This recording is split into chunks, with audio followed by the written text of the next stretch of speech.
Welcome one and all, and happy Friday. For those who are watching this later in the VOD, hope you guys are enjoying your weekend. Welcome to what will be, at least for now, our final session of our Day of Sigma series, at least as far as Season 1 is concerned. We got more content coming along, but we've got a lot of stuff to cover tonight, so we're gonna go ahead and hit the ground running as quickly as possible. This is your first time watching any of our 21XX streams. We hope that after you tune into this one, you go back and watch the rest of the Day of Sigma series. You're kind of coming in at the tail end of a season, so if you want to know what's going on, you should probably watch Episode 1 and move on forward, but I won't stop you for the whole engagement reason. If you have no idea what we're playing tonight, let me go ahead and do a little bit of explanations of what we're running. We're going to be playing a wonderful game of 21XX, the Mega Man X tabletop RPG. If you would like to experience this game, which is a tabletop role-playing game set in the classic and Mega Man X era of video games, you can absolutely download the game for free at www.21xxrpg.com and get our free Foundation Guide, which is about 300 pages of so much content, even only covering about 3 games worth of material. Anything to kind of get your first robot characters, be it mechanoloids, reploids, analoids, robot masters. You can even play as humans in the Mega Man setting with the 21XX system. Go ahead and unravel the Mega Man universe from a completely different perspective, and if you want to be able to experience other facets of the Mega Man mythos, you can absolutely do so with other supplements that you can get on the 21xxrpg.com website. So definitely check those out. I'm gonna go ahead and just machine gun introductions right now. For those who are looking over here, you'll see that we have a pretty cool looking bust of all of our cast members for tonight. And I thought it would be really cool if we all introduced ourselves from left to right, starting that way. This looks like a damn album cover. I just want to say that now. That was kind of the idea. That was kind of like, you know, you can hang this up on your wall, you know. That was the plan. So, but yeah, starting from the left. Heel and the Hunters. Heel and the Hunters. Damn, you're getting top billing there. Yeah, yes I am. Hi, I'm Heel of Heel and the Hunters. No, I am Ronan. I am the madman behind our character builder and our Discord dice bot, who I think we're actually getting closer to excising the Maverick virus from, though the code underneath is looking a little strange. I don't believe you. Not after the rolls that the Sigma dice bot has done in the community over the course of the last couple of weeks. The last couple of days has been also wacky. I had 2 epic level positive critical explosions in the same night. I think I had one day where it was just all negative, like epic negatives for players and all epic positives for NPCs. Day of Sigma. Yeah, it just might be. But yeah, thank you very much, Heel. Thank you for joining us for another night. Hopefully, it is a night where you survive. Every night I survive is a good night to go drinking. This is true. Oh yeah. To just underneath Heel right here, please introduce yourself. Hello, I'm the waifu. I'm playing Jade Crush, an OC. She's precious. She's absolutely soft-spoken and shy, but she is a 0th unit, and she will get shit done. There you go. That's true. Once again, glad to have you. One of the things that Autumn, our player for Jade Crush tonight, did not mention that she's also our map designer for a lot of the content that we do for 21XX, including all the wacky ones you've seen throughout the Day of Sigma series. So if you appreciate their designs, give Autumn a round of that and tell her that in the community. She'd appreciate it very much. But thank you once again for joining us tonight. Hopefully you also survive as well. To the right of Jade Crush, our resident mascot of the evening, What the fuck do you mean sharks are now viable in Yu-Gi-Oh? Hi, I'm Cobalt, psychopath of the server, resident chaos gremlin. I'm let out the basement every now and then. It's nice. Resident horde fan. Let's be realistic. Horde beats Alliance. Fuck all the Alliance players. That's all I'm saying. And I'm playing Dyna, the classic representation, because, man, y'all need to respect your elders. Amen. It's true. You are the old man of the group, despite being the smallest one. Hey, Well, you know, I'm big where it counts. My heart. That's sweet. Yeah. No. I thought you were going to say your helmet. You know what? My helmet and the horrors that lie beneath. That helmet has deflected some pretty big things, though. So, like, I am yeah. also one of the operators and co-editor people thingamafucks for this system. It's hot. I can't think. Yeah, while Cobalt is having a heat stroke, I'll explain that he is a primary editor of the Foundation Guide material, and also has been a co-author for some of the later supplement content in the Mega Man X era, and even in some of the kind of the timeline splits, as it were. You'll see a lot of Cobalt's work in the upcoming Mega Man X7 supplement, and for those who subscribe to CtrlAltCrit and the 21XX Tabletop RPG, you'll actually be able to play around with some of Cobalt's work in the early material for Mega Man X Command Mission. So, shameless plug there. Yep, we're working on it. I'm just trying not to die from the heat. It's all right. Which is funny considering the next level. We'll be dying from other things both. tonight, I guess, or try not to. And in any case, to the right of Dyna here, our last player, but certainly not least, please introduce yourself. Hi everyone, it's your convention specialist and role player extraordinaire, Wild Tornado, and I will be playing R11 again. Hey. I am our in-person convention mascot. I bring the energy when I need to. Do you got some energy for tonight for us? Oh, of course I do. Yeah. All right. And for those that are curious, you are playing our resident jump and shoot woman of the evening. Yes. We don't have the little baby boobop at least this evening, and we'll get into why. But yes, you'll always appreciate you joining for Games Wild Tornado. Yeah. Hopefully things go well with R11 tonight. We've had a lot of things happen, but it was a relatively cut and dry session. X did acquire the Sting Chameleon or the Chameleon Sting weapon, so now both R11 and X have it on hand. Has a cool little green color scheme with it. And the last mission was, in fact, a success. But your time to rest after retiring Sting Chameleon was unfortunately very minimal. Let's get into what happened before we start today's session.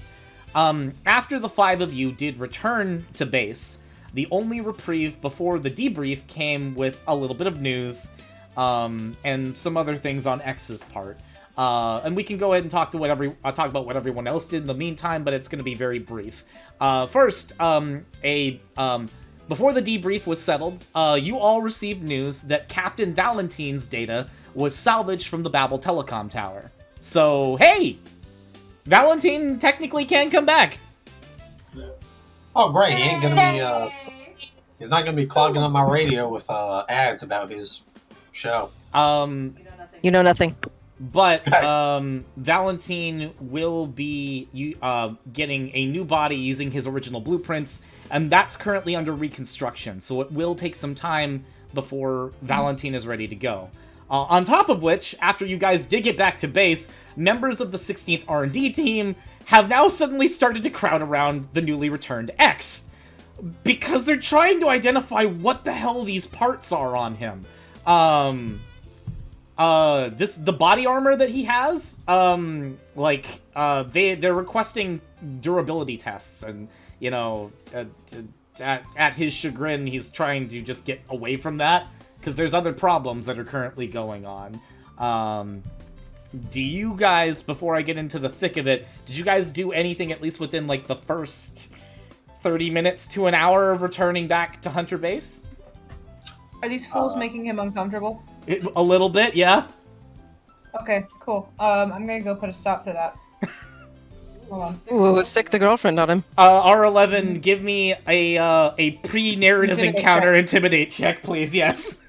I see that, and I power walk over there, and I quietly step in front of this crowd of R&D people, and I even have my hand kind of behind me, like kind of guarding X a little bit, and I tell them, excuse me, but if you're going to ask any questions, I recommend you do so one at a time. If you have any sort of decency, you would give this man some space and understanding. Now please, one at a time. Thank you. And I have this, like, cold, dead, I just lost someone as well stare to my eyes, and I will not hesitate to make it a second loss if anybody intervenes. I appreciate that.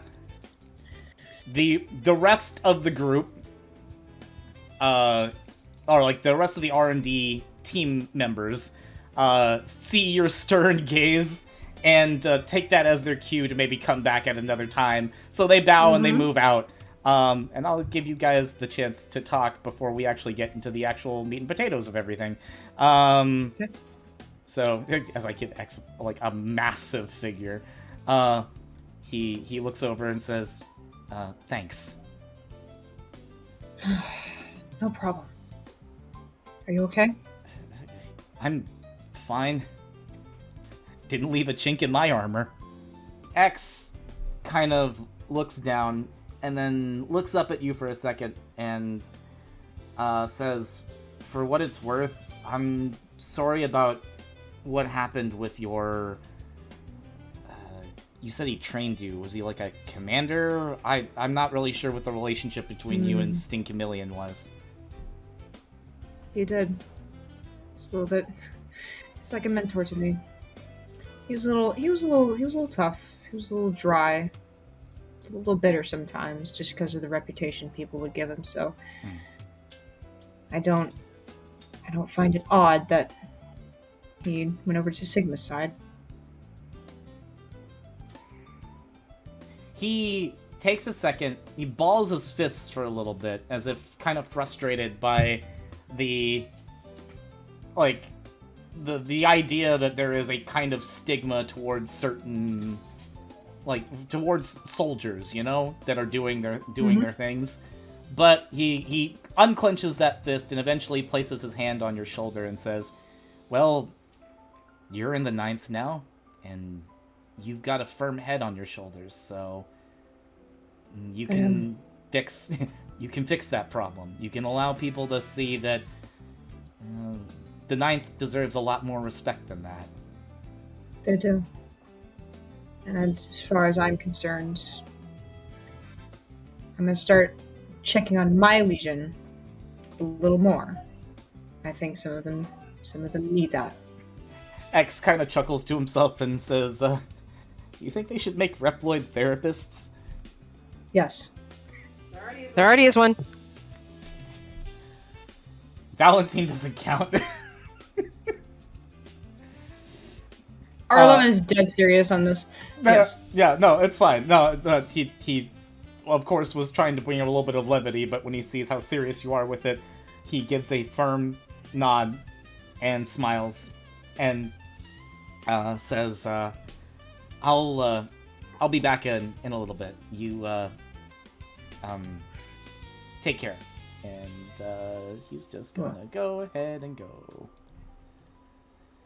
Well, I wasn't planning on that happening the way it did, but you know, it's appreciated. All right, so yeah, you have the opportunity to help X a little bit. Dyna, did you do anything between now and the next and your briefing?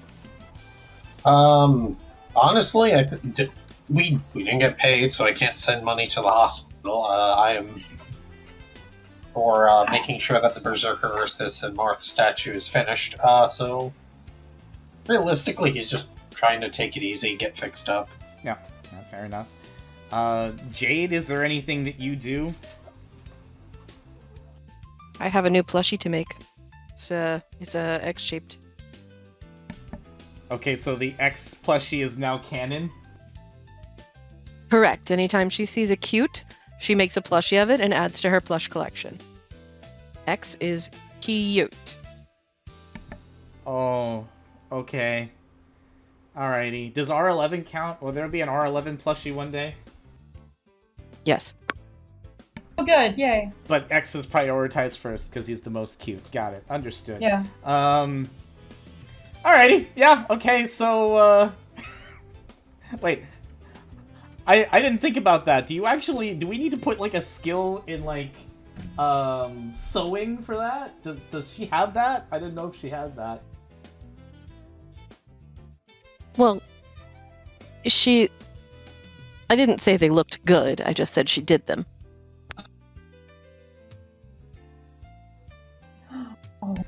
Well, because of that, give me a perform sewing check. I assume you're untrained. So it's gonna be untrained plus charisma. Well, I mean, hey, that's not a failed default. Your plushie certainly is one of the fattest, chunkiest plushies of all time. Oh. Well, there's Wait, nothing so wrong with like- that. like- This X is just a little chunky guy. He just needs to be. He just needs those little cheeks that you can squeeze. And she put that together in like 30 minutes? Yeah, basically. Damn, I wish I could do that. I have a cricket. Wait, just in your... Okay, sure, why not? Cool, alright. Committed to the bit. It's sentient. Oh no. It's a A Reploid cricket cricket, I mechanical. She understand. has a pet cricket mechanical. Ah, it's so cute. Oh, I'm getting ideas. Alright, Heal, is there anything you do before we get to the briefing itself? Other than getting patched up, I'm making sure I can use this new Hoganmer flail I picked up off somebody. Yes, you are going to have to go ahead and attach it to your arm proper, but that is something that you can do. In fact, once the R&D team gets shooed away, you technically do have the opportunity to stare one of them down enough to have them do the fix for you if you wish. And I would, because I desperately need healing done anyway, so what's another thing to graft to me? Yeah, that's fair. So there's some time is worked out, and after about maybe a good 45 minutes of repair and reconstruction, your Hoganmer flail is now equipped. You are a proper Hoganmer again, minus the shield, I suppose. Yeah, it feels weird, but I'm okay with long distance grabbing as sandstorming. Yeah, it'll work. Now, this would have to be on the other arm that isn't your Buster arm, so... Is Sandstormer not ambidextrous? That's true. Sandstormer is ambidextrous. That's not single-handed. So, yeah, you can swap between the two, but you'll have to designate one arm for your Hoganmer flail, so I'll need to know which one that is. Hoganmer will be on the left arm. Okay, that'll work. I will keep that in mind. Totally not going to use that for reasons later. And more importantly, I have 4 power, so I don't need to two-hand it. Whatever happened to that ride armor that I had procured? The right armor is around. It's probably not going to be available for this particular endeavor. Curses. Because of what we're going to be doing next. But I think we've got what we need here for this. Everybody has had some time. And once you guys do have the ability to reconvene with the Hunter admin staff, we get our briefing for today, which I will go ahead and provide. Do the variable xbop. Alrighty, so, some news. Carol has informed you all that Commander Zero has now taken out to the field, after another 17th Elite member, Flamestag, presumably has gone AWOL, apparently after hearing about Boomer Quanger's retirement through the command grapevine. So Zero is currently en route to rendezvous with the Zeroth Shinobi lead, Magna Centipede. Well, that's at least good news or relief for you, Jade, because now you know that your commander is still alive, even after Sting Chameleon's hollow threats earlier. I appreciate that. Zero's orders, however, are gonna come at a bit of a surprise. Carol tells you all that after having learned that X has become a little more durable, and by his extension, capable, Commander Zero has ordered that X alone clear the Maverick security force that has been detected at the new type airport 1001. I'm so sorry for interrupting. What? I just... Alone? Carol will I know respond, we're supposed to... yes, alone. This is to prevent further air supply runs and to root out the potential escape routes that can be found via aerial transport at the airport. We are doing this with the limited time that we have to distract the recently identified Death Rogumer in the skies, so it does not dock at the airport to refuel and resupply. And the distraction now befalls onto you four as the specialist squad. So you're sending X as the scout, and then you're sending all of us as the backup to wipe out the ship. No, Am I according to understanding Commander Zero, we're sending X as bait, and we're sending you four as the distraction. Oh, I'm not okay. I'm not okay with that. He needs backup and not to be... I can be bait. I'm very good at baiting. I didn't mean it like that. This is not okay. Commander Zero has provided his orders. The four of you, alongside the last remaining B-Blader that did not defect due to it being in repairs prior to Sigma's rebellion, will have the chance to get the attention of the Death Rogumer ship. You will buy time until X has completed his mission, or until you have found a way to get onto the ship and take it out. Understood. Well, time to find out if that whole Boomer Quanger thing has given me a case of a phobia of heights. I just start walking towards the hangar. Oof. X, upon hearing his orders, turns away from you guys as he makes his departure. Doesn't even say a word before he TP's out. Well, he should have at least said goodbye to you, R11. That was just... I don't like any of this. It's okay, we had a moment. I don't like it either. Heel, do you even care? Hey, props for him for getting the solo mission. Right? Dyna, how are you feeling about this? Dyna at this point, he's just following his orders. Look, he's a mechanoid, he's a soldier. Good soldiers follow orders. That's fair. And like you said, he's curious to find out if a mechanoid can feel, can develop a phobia. Yeah, no. I'm sure they can. They have decent learning circuits. You also will remember, earlier conversations that was kind of had in earshot, where he basically said that, Zero believes in him, so he's gotta come forward with that faith, and if Zero thinks he can take that alone, he's gonna do it. So yeah, I figured this was a take the training wheels off thing. Plus, this means less chance of him watching if one of us dies. Now, we lost. Erstus, we lost. Valenteam, debatable. He got better, but getting better. Don't give him credit just yet. Yeah, I doubt he wants to see if another one of us ends up biting the bullet. It doesn't work. Biting the buster? Exactly. I don't know how they word things around here. the operator likes biting the buster. That's a good one. So in this case, that means all of us have to survive unless one of the crew wants to tell X that one of us died when he wasn't there to say goodbye. Yeah, I'm expendable. Ooh. No, you're not. So You are I by am. far one of the most. Excuse me. You are by far one of the most personality-filled Mets I've ever seen, and I would like you to remember that. Now. Yeah, I am way past my expiration date. I came out in 2004. Do you know what was coming? People were still begging for a sequel to Matrix. I'm going to look Dyna in the eye. I almost said Dynamo. I'm so sorry. Whoa. I'm gonna look Dyna in the eye. I'm gonna kneel down, and I'm going to mutter, "I don't care.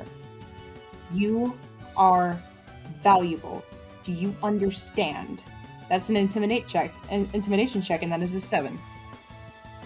Interesting. She's not wrong. Wait, do I even have I don't- Dyna, you can absolutely oppose. Yeah, you know what? I'm a pose with a sensory.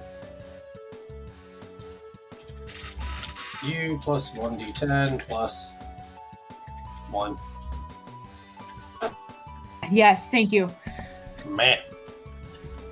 Dyna says nothing, turns, and starts walking back to the, or continuing towards the hangar. So now that you've spooked your teammate, Yeah, you know, this, It was. just pray that you don't need my help, because, oh man, I know. I'm moving slightly slower now. No, aggressive kindness, you know. You are fucking loved. Do you understand? that kind of thing, you know. That's all I was trying to go for. this is Oh, wait, I had wonderful. networking. That's fine. It's fine. So we're going to take a moment while we are still on the Beeblader at this point. Which, by the way, you know what? This is technically part of Heel. You were part of the deployment core, or the deploy core. Yeah. However, you are the medical dispatch, but you do end up working with the deployment side and maintenance on vehicles or like the transports is part of that. So you would know a good chunk of these Beebladers in rotation. I'm giving you the opportunity to name this Beeblader. Oh, cute. This is Errol. Like Errol Flynn kind of Errol. Spell that for me? I heard it in the background, so Like ERROL? yes. Okay. Errol is the last remaining Beeblader in the deployment core. And upon seeing you guys make your way to the deployment center, it identifies you almost immediately and says, "Welcome, Lieutenant Commander. They still got you flying, huh? I was damaged in the previous encounter, but I will do my best to make up for my brother's departure." No, we can't have you just doing your best. Let me take a look at you. We're gonna make you do better than best. And I will look him over and, if necessary, give a repair check. Oh yeah, go for it. Oh. 11. He. Oh, but like they seem to have done a bang up job. You do notice a little bit of fluctuation on the core, just a little bit. You're not sure what's going on with that there, but if you want to try a repair check and see if you can fix whatever's ailing him there, you may absolutely do so. It is going to take a little bit of extra time, if you are willing to do that. As I'm going over it and noticing the fluctuation, I'm like, nerves getting to you? Not at all, sir. I'm... Actually, truthfully, I'm a little disturbed about what I've heard from my battalion. Anything we should be worried about with this? With an 11, it meets but does not exceed your check. Its results are inconclusive. All right, and I'll kind of pop my head back out to see who's in charge of the bay right now. Hey, do we have a few minutes to do one last check over here? As of this point, those that were currently working in the deployment center have currently moved on to do other things. It is just you and your company right now. Okay. Guys. Fonda? We want to leave now, or are we good for a few more minutes for the best bee we can blade? Everyone should go at 110%. So take your time. All right. He'll kind of lean back in, start doing his work, and say, just somebody make sure the blue boy knows that we might be a little late to the party. Dyna immediately walks away from where it gets as far away from R11 as possible. I'm sorry! I wanted to tell you that you're valuable, alright? Yeah, intimidate works really well for that. Yeah, definitely. Okay. So much for using aggressive kindness, but hey, you know what? That fits her, so that's fine. I mean, you were definitely aggressive. Yeah. But yeah, I will contact X. Meanwhile, it is a 22 on the repair check. Damn, good job. You contact X, Dyna. And you have radio silence. Fuck. Alright. Oh. X is not responding on his comms right now. Okay, so I can still at least leave him a message. Yeah, you can. Hey X, we might be a little bit late. Our bee blader needs a little extra fixing, but we'll be there in 2 shakes of a... I don't know a lamb. 2 shakes of sheepman's tail. You will get a response, a very uncharacteristic response from X saying, "Understood. Engaging the enemy now." Dyna immediately starts fucking sprinting back. Ah, shit. Okay, yeah, no, he's not in a talking mode. He is not in a talking mode. I immediately try and get into the people under. You push past me while I'm doing my work, yeah. I like hop on your head. Excuse me. Hey.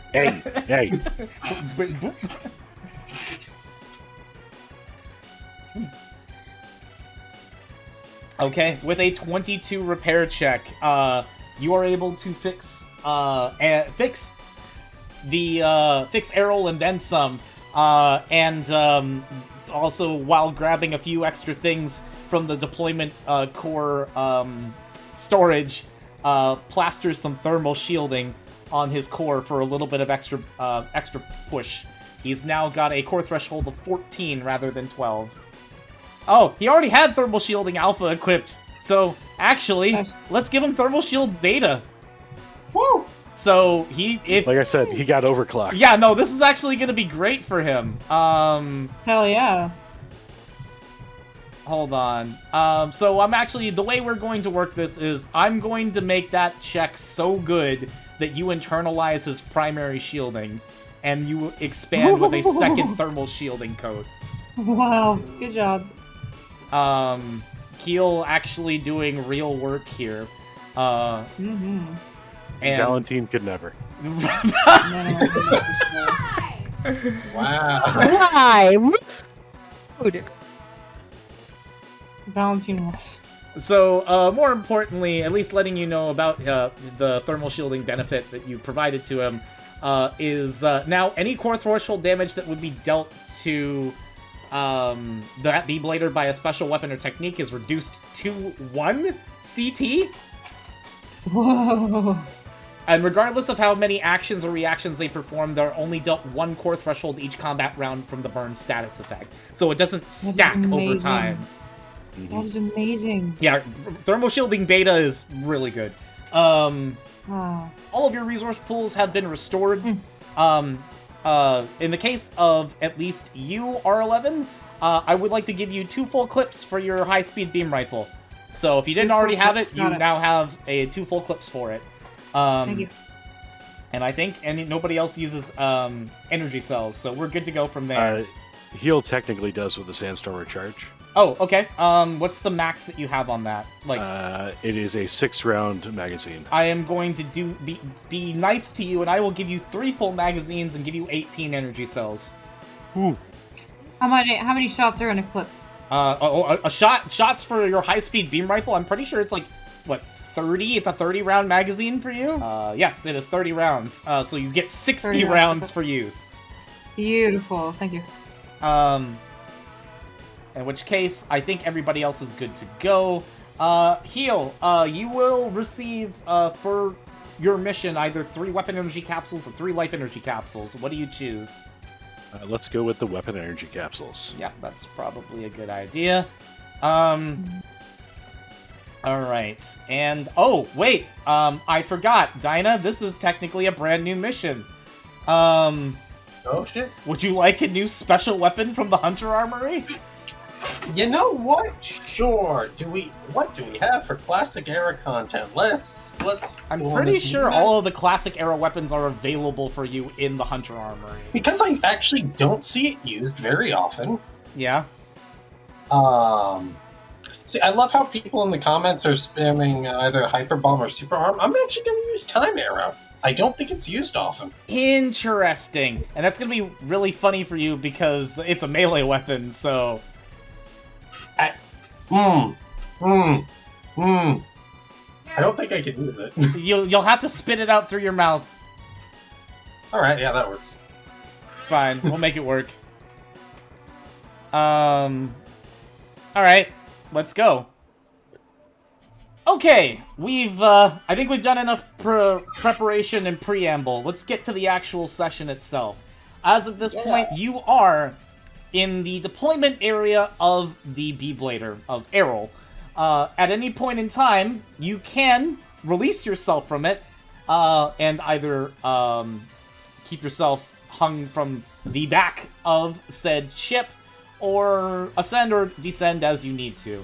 As of this point, we need to assign a person that is going to be operating Errol, if he cannot operate himself. Technically, Errol can absolutely do that on his own. He is, as a Beeblader, he can function as, like, obviously he can pilot himself, but others can pilot him as a vehicle. So, it's up to you guys. Do you want him to handle it on autopilot, or would you feel more comfortable piloting him yourself? I have an adept in Operate, so if worst comes to worst, I can try to interface with them and take care put of the that. 2 mechanolites together. Yeah. Okay. Well, that's fair. We can work with that. Well, then, if that's the case, since we're just getting out of the deployment center, would you like to be the one that flies us out? You know, sure. And for the sake of it, I'm not going to have Dyna start blaring the music that really popped into my head. You know what it is. You know what? I'm playing it right now, actually. I think I know exactly what you're thinking. I should have blared the music. I am playing that right now. I think I know what you're thinking. Wait, how the hell do I operate one of these? Rolls a 0. Oh, Yeah. God. And it's like, okay, so you attempt to, like, you get onto the cockpit, you, like, look at it, it's like, well, I mean, I operated a ride armor, so, like, I can operate this, right? And then you see, oh, This needs hands. This needs hands to operate. Heal. Yeah. You know? I'm noticing an issue. Okay. I just patched him up. What's wrong? I turn in the chair. I point at the wheel, and then I wiggle my feet. Point don't with have what? hands. Okay. I mean, I can lower the seat so you can reach the pedal with one and use the other foot on the wheel. I know. I think maybe I shouldn't try operating because I don't know. At least until I can figure out how to do this. Okay, and I can try and take over. I don't have the advanced license, but I know how to drive. I don't even know how to drive. Technically. Wait, you don't know how to drive it? You were jumping in the pilot seat. I have apparently become the guy that pilots things just by not knowing how to. Heel, why don't you go ahead and give me an operate check and see if you can get this guy out of the driveway. We be operating. Nope. God, that's worse. Okay. I'm sorry, did you say that's worse? Let me take a look at that. Yeah. And to answer the question, because so many people were asking, the Buck Bumble theme song. Yeah, I'm listening to that right now. I kid you not. Same brain cell for our party. Speedy Bros forever, dude. Even when it's not X over. Alright. So, yeah, no, Heel, you have, apparently, you need the advanced license for this thing. You attempt to operate Errol, and you nearly, clip his rotors out of the, out of the deployment center. To which case, he overrides your driving. Oh, did you just roll a 0 to try to course correct him? Yes. Oh my god. It wasn't me. It's alright. I'll go ahead and I'll have Errol override. It's technically a positive number. That's all we need. Yep. Nice one. Errol, you did impressive work on fixing up his core. He takes 2 points of shield energy on the way out. Oh. Correct, so none of us touched the controls. Got it. Yeah.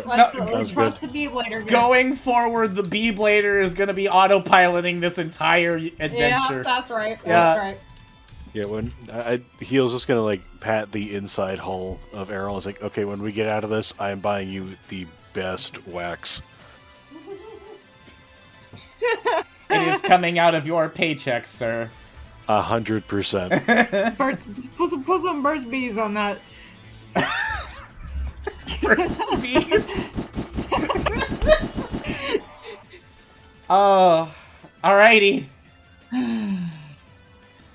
We're doing this. You guys are currently flying in the back of a Beeblader, and it takes you guys about a good ETA 12 minutes to fly across a majority of Able City, a little bit past the limits, before you get towards where the Death Rogumer is coming in. To just kind of give you guys a little bit of context, the airport in particular is comprised of both Sector 22 and 23, but where the Rogumer is coming through is actually out in the direction of 27 and 28 and the infrastructure portions, which means you probably would have seen it earlier if you were even looking up during your shenanigans over with Sting Chameleon. It was probably out there around the time you were traveling through there. But it is, of course, moving at a fairly quick pace. But the way that you are coming towards it and the way that Errol is moving, you should be able to catch, or at least get within... you should be able to at least get within, like, a diagonal range. You won't be able to, obviously, cut off or, like, ram into it, and that would probably be ill-advised, because it is a much bigger vessel than yours. But you can at least get close. So that being said, Errol notifies you of the limited amount of the remaining time that you have, and suggests that you guys build a game plan. What do? Floor it. You tell... Get there, we jump out, you provide cover fire. Get to the ship, jump out, provide cover fire. More importantly, Dyna just said floor it. Oh, I'm thinking of the SpongeBob thing now. As soon as I hear floor it, I just grope for the nearest hand strap to hold on to. Yep, that's right. 14 is good enough to floor it. We'll take it. Oh, God. Wait, aren't we supposed to be support? Okay. Okay. Yeah, no, Jade's words fall on deaf ears as you guys at least make it towards the back of the Rogumer ship, but not before it immediately begins to shift in your direction, as it has now identified your presence. We're about to have a jousting match, guys. Get ready. All right, I think I've got an idea. The I Death can probably the guard it, Death right? Rogumer cannons are going to go ahead and start this sky battle as 2d8 plus 4 gets fired on Errol, and it's a 17 to hit.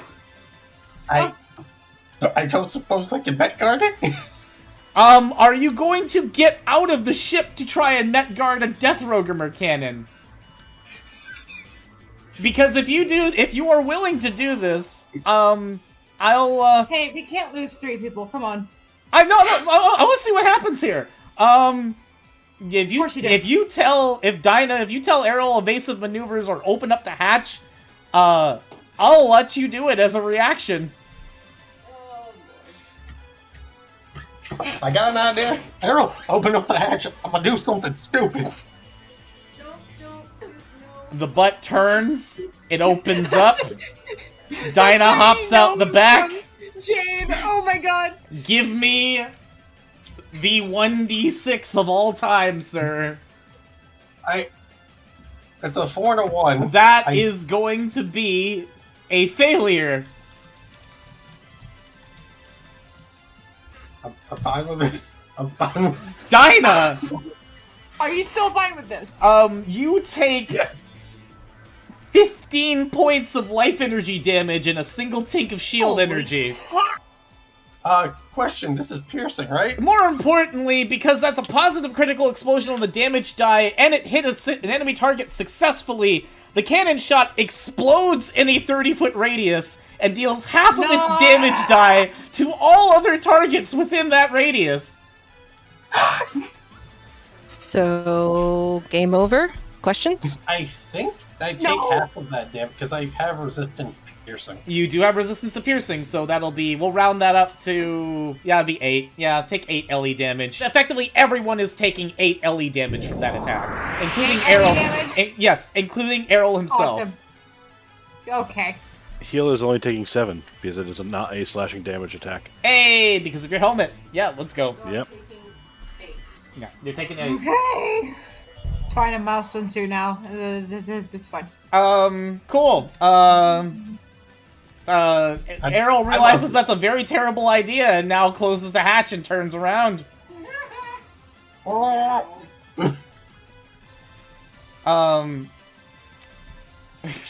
Second verse, same as the first. It's okay if you don't. 11 to hit. Errol is going to attempt to evade. Well, he's actually going to flight to get around it. I'll think that's how we're going to handle that. And with a 12 beating an 11, I'm going to let him narrowly dodge that attack. I'm going to let the Death Rogumer pass priority. Do you guys want to try something else here? You know what? Yeah, I'll try a sensory check. Okay. Yeah, that's a good idea. Yeah, that's a great idea. Thank you. That's I'm fair. reacting to her sensory.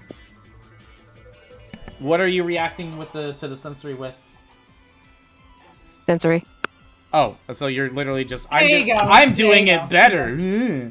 Oh my god. Of course you are. Okay, well, R11, what are you trying to spot while you're, I'm trying to look at the ship and see if there's any, like, where the threat is coming from. The Rogumer cannon shots primarily, actually, there's several cannons that exist on the ship. There are, of course, cannons on each respective side, and then there's a central cannon, in the center of the ship. You're, of course, dealing with the cannons that are on the side. They have a massive range from what you're able to tell. Like, they could have hit you from, like, twice as far away from where you guys were at. You do notice, on the basis of what you're able to scan, likely some type of Titanium X armor, so probably hard to put down. The energy that you're detecting is nuclear fusion. Jade Crush, what are you trying to look with your sensory check? Do I see someone up there? I'll go ahead and pan over and we'll see exactly what's over here. Standing... Well, rather actually keeping himself, above board, wings buffeting in the air, to keep him elevated.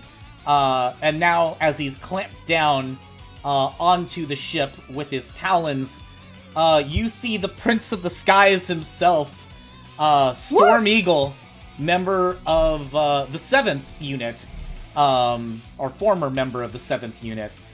He is one of the defectors, one of the ones that left with Sigma, and generally the captain of the Death Rogumer airship.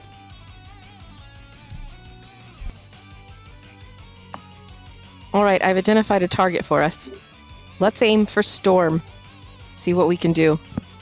Oh, he's out here? Good eye. Alright. I'm gonna jump. I'm gonna jump on that ship. If worst comes to worst. So I do have one climb wall jump. Let's see what Errol can do first. you want so well at this point R11 was the one that is the active player, so that's the question is are you wanting to pass priority from this point? Yeah, pass priority, that's fine. Okay. Sure. That was a bad idea. Yeah. Yeah. Fuck, I can't take that back. Yeah. Okay. Why did I move Errol? I didn't mean to actually move him yet. Let's look up our good old pal Storm Tornado, shall we? I'm trying to. Oh, okay. Never mind. Yeah, alright, let's go ahead and do this, and technically you should be at tier 3 while we do this, so this will be untrained plus 1d8 plus power. And Storm Eagle, you've got a pretty chunky power starting out. Power to 3. Oh! Well, Storm Eagle, begins to, they lift up their buster, and with a charge, as the turbines begin to spin, a massive tornado blows out, and Errol just shifts off to the side of the airship, literally moving alongside it. Whatever. I imagine Dyna's just getting knocked around with all the yeah, no, at this point he glides up right next, and I'm actually going to say, as a proper reaction, I'll go ahead and let him perform, I'm going to say in this case, I'm going to call it an operate skill check for him to open his hatch. Oh, he's using deployment. Oh my god. Yeah.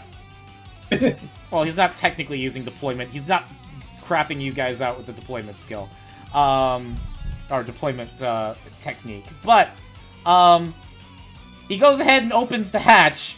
You guys are next to the ship at this point. I'm going to go ahead and let Storm Eagle enable flight at the cost of a technique point. And we're gonna have some fun as we get a little bit closer this time. And we're gonna dive bomb. I don't like the way you say fun. Dive bomb is gonna be untrained plus 1d4. Oh, it's a 1d4 attack. Plus 3. Oh, this is a 5 to hit. This can be reacted against if anybody wants to do a thing. The hatch is now open. I'm gonna shoot it. I'm shoot it now. I'm shoot it now. I'm gonna use Rolling Cutter. It's been a hot minute since I've used damage plus 1. How does that work again? It's 2d8 for you on attack and damage die. Oh, that's right. Okay, cool. Thanks. 14 to hit. Oh, 9 to hit. Interesting. Sure. So what's going to happen initially is the dive bomb is going to go off, and it's going to strike Errol. So this is going to go ahead and connect. And this is just a straight up force impacting attack. Damn, that actually is a pretty chunky hit. Gonna take a few extra points of shield energy there. If a positive critical explosion is rolled on the die bomb's attack die, which it technically rolled one, Storm Eagle has advantage on their next flight skill check, which is fine. But they did do a little bit of extra damage, and they got a little bit further out in range. As they're still in the air at this point, now just behind the Death Rogumer, R11, your shot will connect. Go ahead and roll damage. Understood. That is going to be 2 tanks of shield energy. So let's get those tanks going. Is it? Oh, no, never mind. Sorry. Go ahead. So in the case of where Storm Eagle is moving, can you tell me the range of the rolling cutter? Sure, because... Yay! Uncharged melee range of 5 feet, or thrown range equal to power plus 10 feet. Power plus 10 feet for you is going to be, what do you have, a power of 2, so that's going to be... 2, yeah. So 20, 25, 30? Unfortunately, you launch your rolling cutter, and by your attack die... Let's say what? Would it be higher because I'm tier 2? No, because standard special weapons, custom special weapons increase their range. The normal special weapons that you receive throughout gameplay do not have a range increase. So... Good to know. But no, you toss your rolling cutter, and you don't quite get Storm Eagle, but the rolling cutter does spin around and knock into the Death Rogumer itself into the back. Roll your damage die. Oh no. That is a tank of shield energy to the Death Rogumer. It's making the fucking Ruby Spears noise. It is. I was just thinking of that. Like you know when it sliced through a plane that one time. It's like, yeah, like it sliced a plane in half, dude. This thing is terrifying. Alrighty, we're gonna go ahead and I have targets that I can target that are different. Let's go for it. We're gonna go ahead and with a spread of feathers that basically sprout out from his wings, we're going to use a long shot gizmo.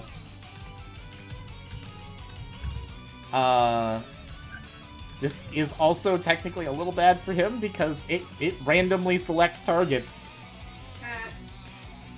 The list must randomly include himself. That's fun. Oh, the only random targets that he can technically hit at this point, well, the hatch is open.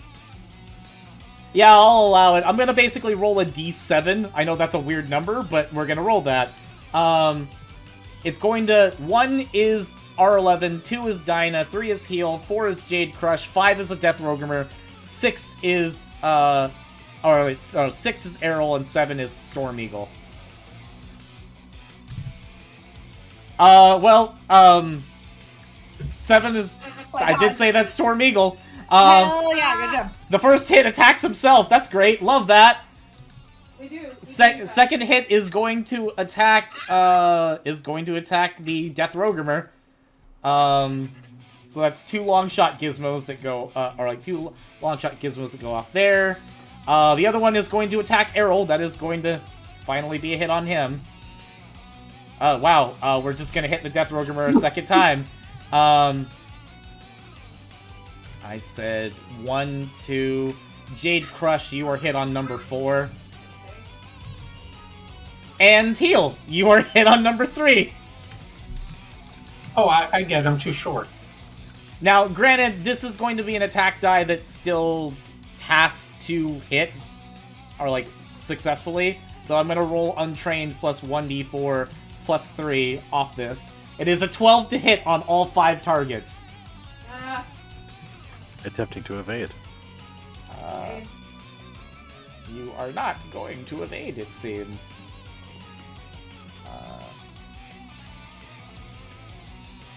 I will go ahead and say that the Death Rogumer is rolling at a d6 with this. And then it is going to be plus 4 for that. You cannot roll a 1d46. That's not possible. That's amazing. Good job, Sigma. Please go ahead and re-roll that. That was odd. My bad. Okay, so everybody, I'll roll for Errol too, because I need to. 1d4 plus 4. Errol's the only one that dodges. Now, question, since we're all in Errol, does that mean we get the benefits too? No, because the feathers will go through the ship. Because you left the deployment hatch open. So I will go ahead and roll the damage die on Longshot Gizmo. This will hit all 5 targets, or all 4 targets. And it looks like it's just going to be a Tink of Shield energy on that. He has technically used 3 power actions at this point. He's got some mob actions remaining. He's going to go ahead and pass priority. Who would like to actually go ahead and start their turn? Someone throw the Met. Okay. Okay. Fastball special. We can't keep doing the fastball special every time. John! Yes, we can! Nothing is stopping us. Absolutely nothing. Well, no, there is one thing stopping us. If it misses, I'm going to go flying into the horizon.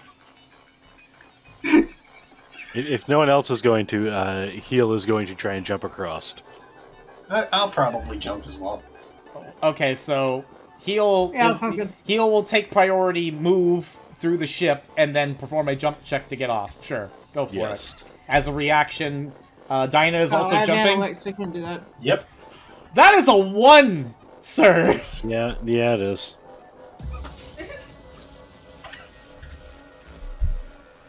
Okay, Heel, you attempt to leap, and you slip off the deployment hatch and begin to fall. Absolutely not! I can't do anything! Wait, no, yes I can. I can grapple. You can grapple, wait. yes, you can. R11, you will pick him up, yeah. Great, okay. That being said, you pick Heel up there. Dyna, you go ahead and leap.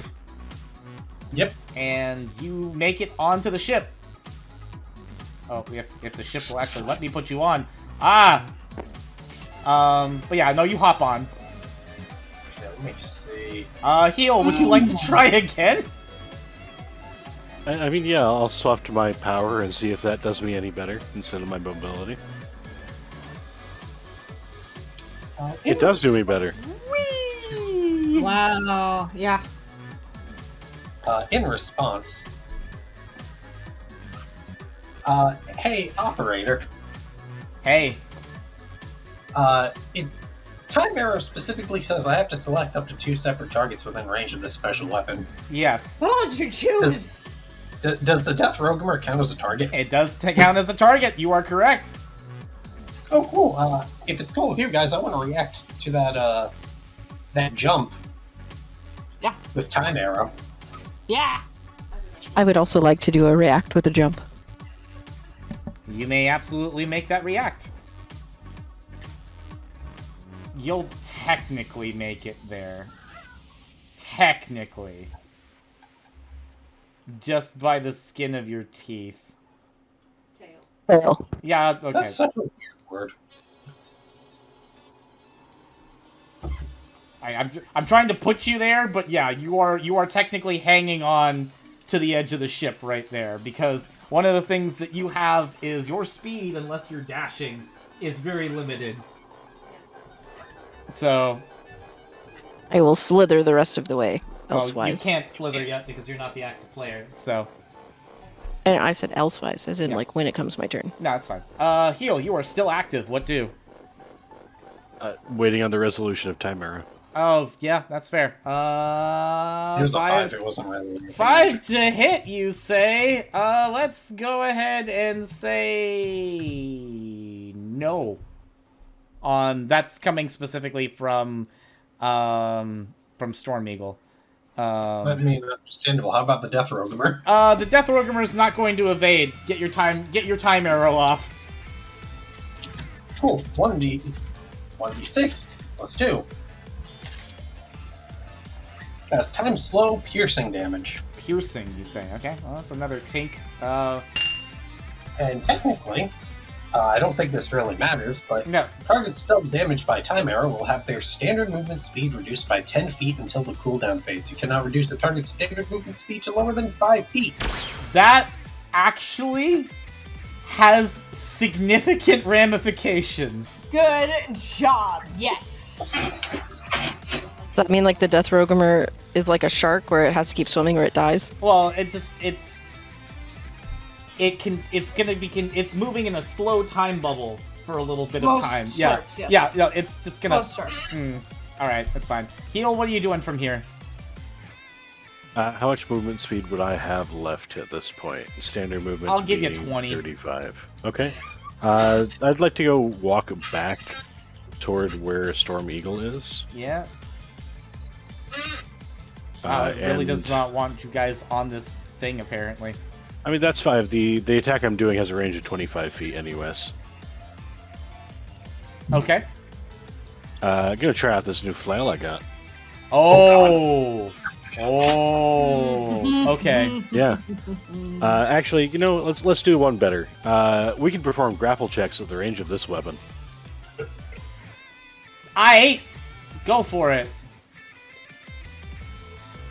Let's see if I can reduce the thickness and that'll make things easier. Hold on. Now I have to ask a very important question. Let me just make sure I understand. Yeah, there we go. Now we can actually see you guys. Alright, a 15 to hit? Jeez. Mm-hmm. I think I only have one more mob action remaining right here.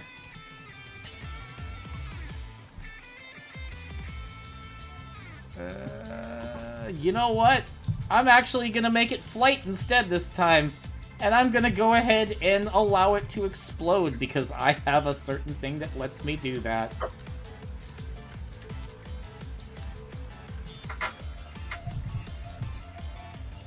I do not succeed on that. Your grapple is coming at him. Give me your damage die with it.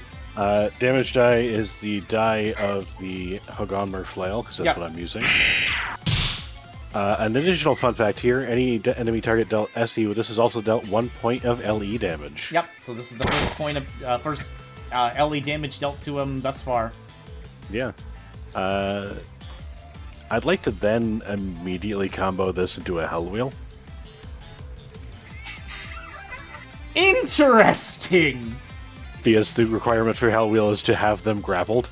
Oh, that's so cool. Oh, that's so cool. Yeah, go for it. 16. Give me that damage die at advantage, please. Sure thing. And in case anyone's forgotten, Hell Wheel is times milestone. Oh, Jesus Christ. So we will be throwing him backwards over Dyna's head back to where he started this. Interesting. Okay, and he took technically a couple of hits with that before, and then he took that tank there. I'll have you flip him back in that direction. I'm curious if you'd be able to throw him off of the Death Rogumer. He's already used all his mobility actions. I think he would just fall. That is also a potential possibility. That's true, but I've made my choice. Fair enough. I'll let him take the extra... as he skids along the ground from there and tries to catch himself with his talons. It's a little bit easier because the ship has slowed somewhat. He catches his bearings from there. Anything else you'd like to do, Heal? No, I think I'm going to save my remaining power actions. I am going to pass priority. Walk. Walk. Walk. Walk. Oh, I need to buy one of those. Time. Waka waka. Bonzi, is that you? Now with all of his actions back because he's a boss, Storm Eagle is going to perform Wing Gust as a mobility action. Oh no. For the next 4 combat rounds, Wind Gust generates windy terrain that is 60 feet long and 30 feet wide. It's going out this way. And that's understandable. That's technically going to be, let me see, actually 5, 10, 15, 20, 25, 30. No, wait, no, 5, 10, 15, 20. So actually we'll say about 5, 10, 15, 5, 10, 15. So Jade Crush is just outside it, but at this point, you and Heal, you and Dyna are affected by it right now. While in windy terrain, you must move 10 feet to occupy another 5-foot square. If you perform a climb, jump, or an evade skill check while you're in windy terrain, it's at disadvantage. Storm Tornado, targeting Heal. Cool, how far away is he? 5, 10, 15, about 25 feet away. Oh, hey, cool, that's the range of my Hoganber flail.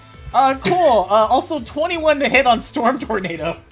Okay, Hoganber flail back at him. 4 to hit. I think I can try to evade that. I will in fact evade that as he shifts slightly from your whipped out flail as you try and toss it like it's a vampire killer. He then shifts, aims his Storm Tornado, and blasts it in front of you. That is going to be Heal Belmont. 1d8 plus 3. And let me actually also search for Storm Tornado here. As of this point, the uncharged version of this is going to create... Yeah, targets dealt damage by Storm Tornado are pushed back equal to the furthest length the Storm Tornado travels, which is technically 60 feet. So 5, 10, 15, 20, 25, 30, 35, 40, 45, 50... 55, 60. Stop. Stop right there. Now, because I am think he's being done. moved, do I... No, I'm going with the air. Never mind. I was going to try and have some fun with it.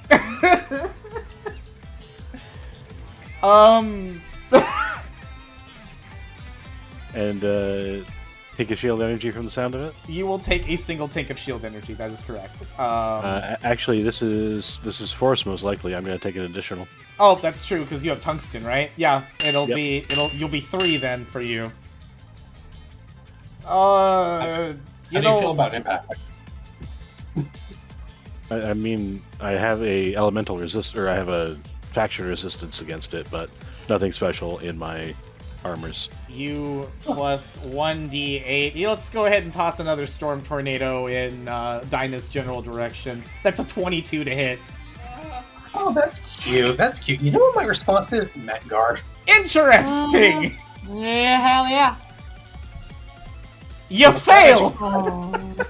Your Your net guard fails today! You know what? It's fine. It's fine. I'm fine with this. And that's 5, 10, Oh, wait, let me 15, 20, 25, 30, 35, 40, 45, 50, 55, 60! Keeping hold me on. on the edge of your seats tonight. Okay, I'm gonna react to that. I'm gonna react to that with a shot at Storm Eagle. Alright, Also, still on the ship? Yes, of course I. Cool. Of course Yeah, I. fair enough. Bug. So, interesting thing. Yes. I've taken no shield energy damage because I have prototype ceramic titanium. Oh yeah, Both so of the attacks have that been impacting. yeah, those are impacting attacks there, so it would have been. That's amazing. 0 Good to job. you. Yeah, that's fair. I just look at him. Oh, you're giving me a nice breeze. I appreciate you. 12 to hit. He's not paying attention to you, so yeah, go ahead and give me that shot. Yeah, that's gonna finally get through a chink a chink of his armor at this point. You're starting to notice that his shields are finally cracked. You make a comment about giving a nice breeze, and he says, "That's a lot of talk coming from an advanced rookie." Oh, I ain't advanced anymore. I'm in the lead. He gives a smirk and he says, "So they're promoting trash?" Yeah, better trash than a traitor.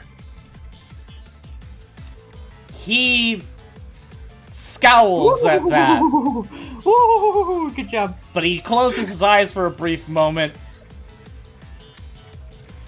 and advances forward 5 feet. We love you, Dyna. Looks like Autumn was reacting with a jump. A jump. 14, As you said, I was on the edge. A 14 jump check, yes. That'll actually get you within about 5 feet of Storm Eagle right now. Well, it's fine. Hey, Dyna. Last power action, 10 to hit. Well, I can't do anything, so... Oh. I see. I have one more power action I can try and react with, if you don't mind a long range grapple on you. I'm down for that. Yeah, no, that's fine. He's still gonna take the damage from Storm Tornado if you're wanting to let this happen. Or he's gonna take the 0 shield energy, and he would be technically pushed off. That's why I'm trying that long range grapple. Go ahead and give me that grapple right now, then.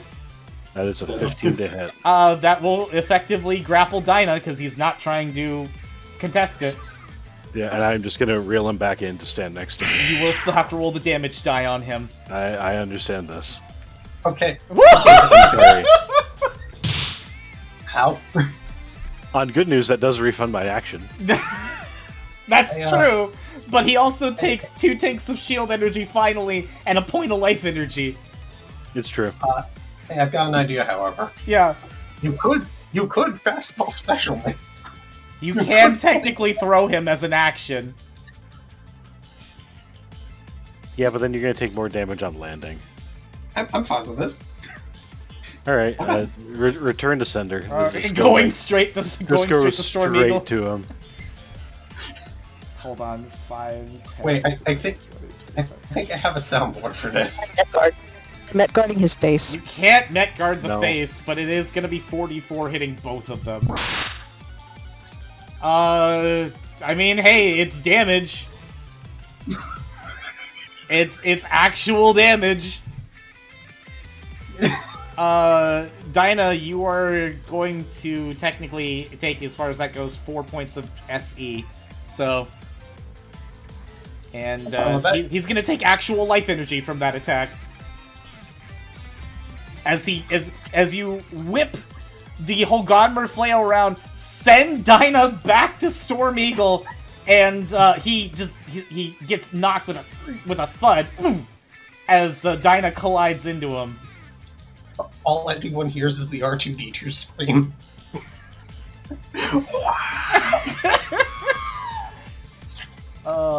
Perfect. You know what? I'll pass priority. Me. Go ahead, Jade. I gonna do a grapple. I'm going to try and get away from that grapple with a flight. With a -7, I absolutely fail that flight check. Give me your grapple at advantage, please. He wasn't expecting to have a met thrown at his fucking head. My grapple at advantage? I already grappled. Your grapple damage die. Can you have advantage on the damage? Yes, you can have advantage on the damage die. Of course you can. I accept. Oh shit, refunded power action. That is in fact a refunded power action. Guess what I'm gonna do next? I believe you're going to go ahead and finally do your cool thing. Jade Crush is gonna use her special weapon. Constricting coil, please. The funny thing is I technically resist it, but I don't nullify it. So go ahead and give me that damage. That is half of what you've just dealt, so it's going to be 2 damage, technically. But it is not a nullification. Until the cooldown phase, they gain disadvantage on break and evade skill checks against you. If an enemy target is dealt damage more than once by Constricting Coil during a combat or boss encounter, each damage die dealt after the first will be stone impacting core threshold damage. So this is the first one that just does normal damage to the LE. But you've at least started to bind your tail all over this giant bird's body. Snake versus bird. It's a classic. Mm-hmm. Snake! Snake! Snake! I mean, it also helps that you got a refunded power action, so I think you could just continue. Oh, they can't Constricting Coil again as a reaction to that, but they can at least keep them held down, I suppose. If you want to, like, redo your grapple and then trigger another Constrict, you can. I won't stop you. That is what I am going to do.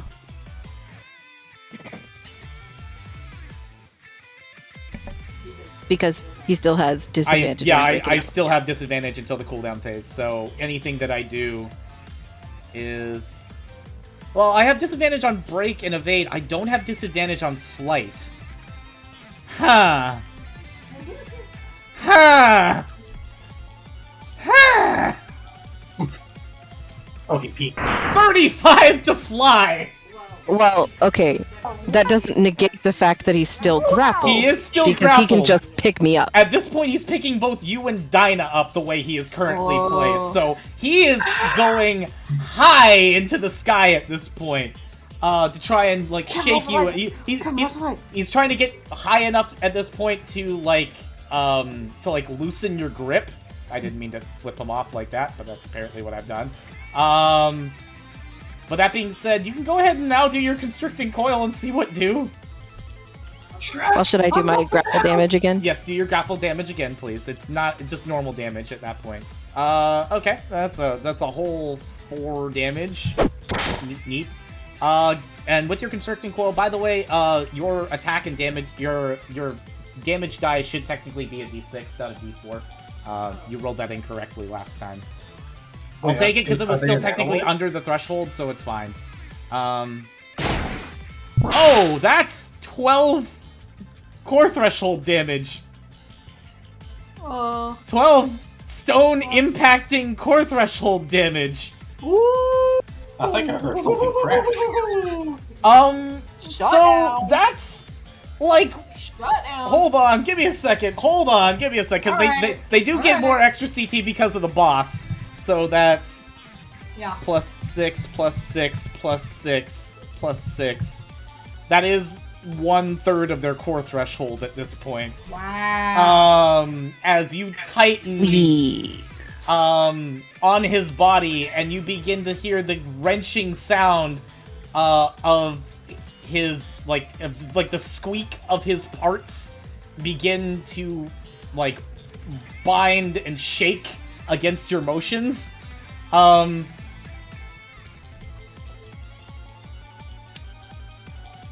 have an idea with that 35 that he still has, because I'm going to say he moves like his full 60 feet into the air. Jade, you are still technically the active player. You did your grapple, and then you did a grapple reaction. So, I think you've already performed all your actions at this point. You're right. So that's all you got. And you are stuck on him. Are you passing priority at this point? Just a question, for the audience. Uh-huh. I happen to have this teleportation thing. Is it possible, rules as written, to teleport someone else when you use it, if you're attached to them? That's an interesting question. Let's look at the teleport rulings. Now, one thing is teleport is a full round action, so you would have to do it at the beginning, or you'd have to do it during the next combat round. But it does say you may initiate a teleport while grappled, but not while incapacitated. Initiating a teleport in this way may take the grappling target with you at the operator's discretion. So it's up to me whether or not Storm Eagle goes with you. I'll keep that in mind, as I am very thoroughly wrapped around him. Understandable. Let's see if I can do something to prevent that from happening going forward. House priority. The grapple that you did on him was a 10? So I got a break with I technically should have got advantage on that because I was already wrapped around him. That's fine. I had disadvantage on break anyway until cooldown phase, so I'm gonna make the attempt to get out of the way. I have to get an 11 or higher. Cool, that's a 0. Absolutely not. I'm actually gonna say with that 0 break, you've squeezed a little bit too hard.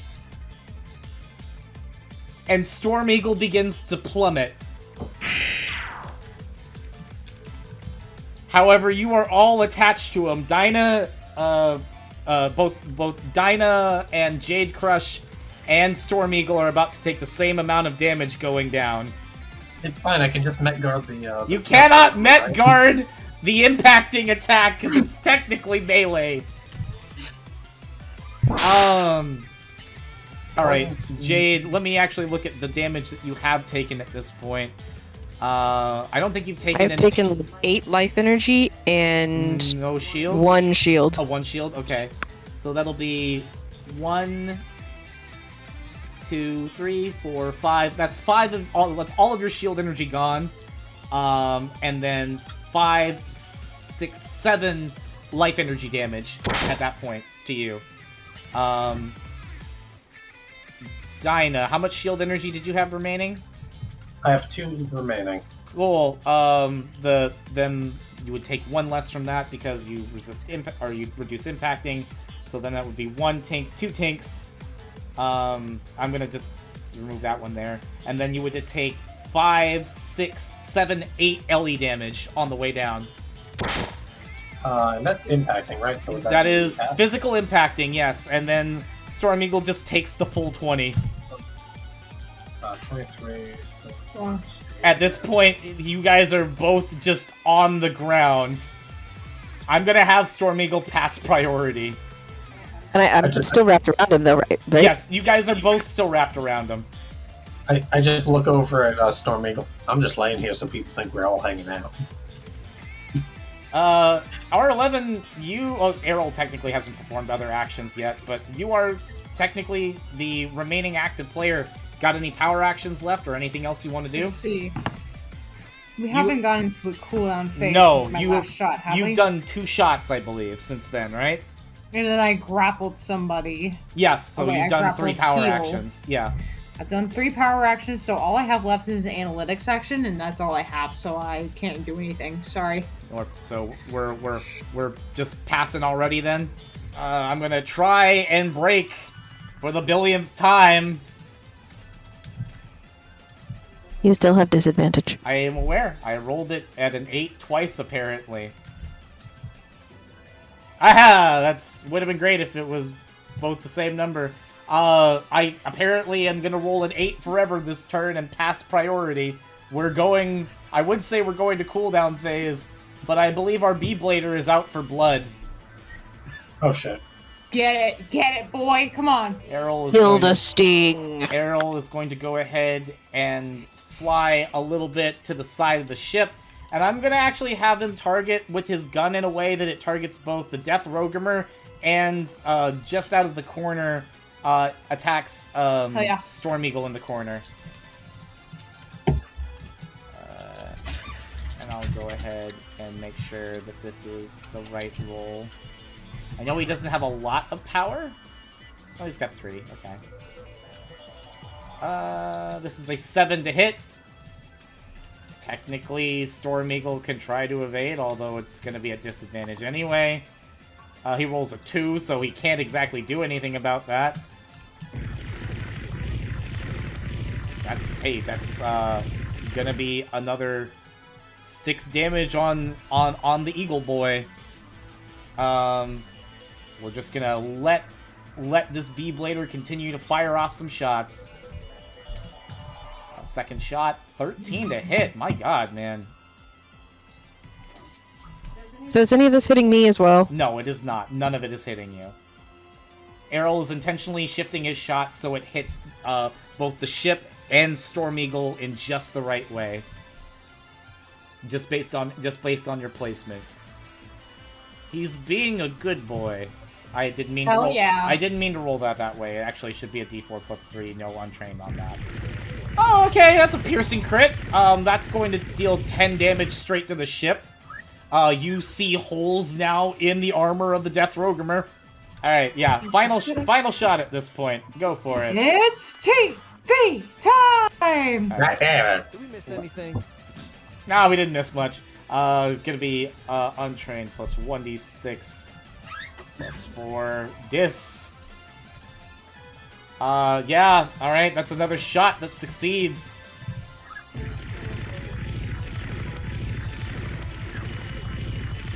So, the Beeblader, now, again, tearing with more shots, is just riddling bullets through the back of Storm Eagle at this point.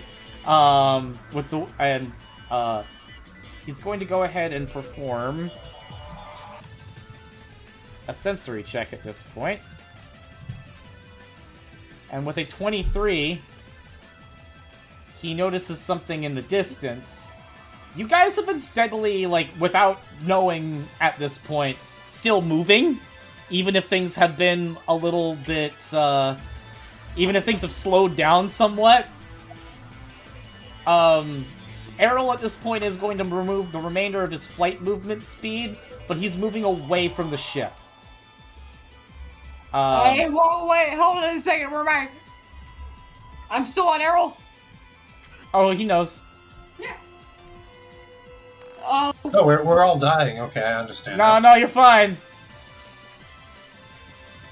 We're going to cooldown phase, guys. yeah, my actions are restored. Okay. And technically, you're still good, because at this point, 5, 10, 15, 20, 25, yeah, look, at this point, you can still shoot from where you are, as far as where he's moved. So you can still get him. So, do you want to start us off before he starts moving further away? Sure. Yeah, alright. Go copy one of my rolls. Make it easy. Huh. This time, I can break normally now. I have a really stupid idea for a reaction I would like to do. Oh no, what do you got? I would like to utilize Knowledge 20XX to see if there's anything I remember from the good old days about dealing with certain assholes that like to blow a lot of hot air around. That depends. Can you beat Airman? I might not be able to. You can roll Knowledge 20XX. I'll see if I can give you some things. With a 2, Jesus Christ, the last time you fought anything that was remotely in Airman's element, you got shut down. Big chunky guy. Yeah. Oh yeah, no, it was like the guys with like the fat guys with the turbines, and they blew you into a wall, and you got knocked out, and you don't remember what happened after that. God, that sounds about right. That sounds like my normal. A 10 break skill check does not exceed and is not an 11, so he is still grappled. Roll your damage die on him, R11. Holy crap, 14 LE damage. He is just getting shot with so many plasma shots. You know what? I guess I'm taking it. Go for it.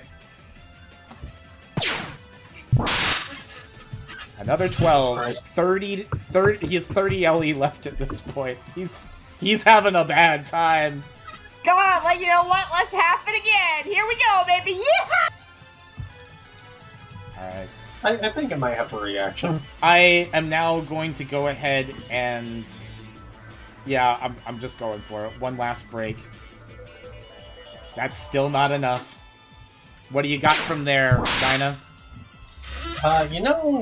We're close by. Is there a way I can use Thunderbeam to hit Storm Eagle and the Death Rogumer, but not Jade Crush? Because of the way the Thunderbeam works, it goes in a downward arc, a forward arc, and an upward arc. So the downward arc will hit the target beneath you, which is the ship. The forward arc will hit Storm Eagle, and then the upward arc will just go into the air.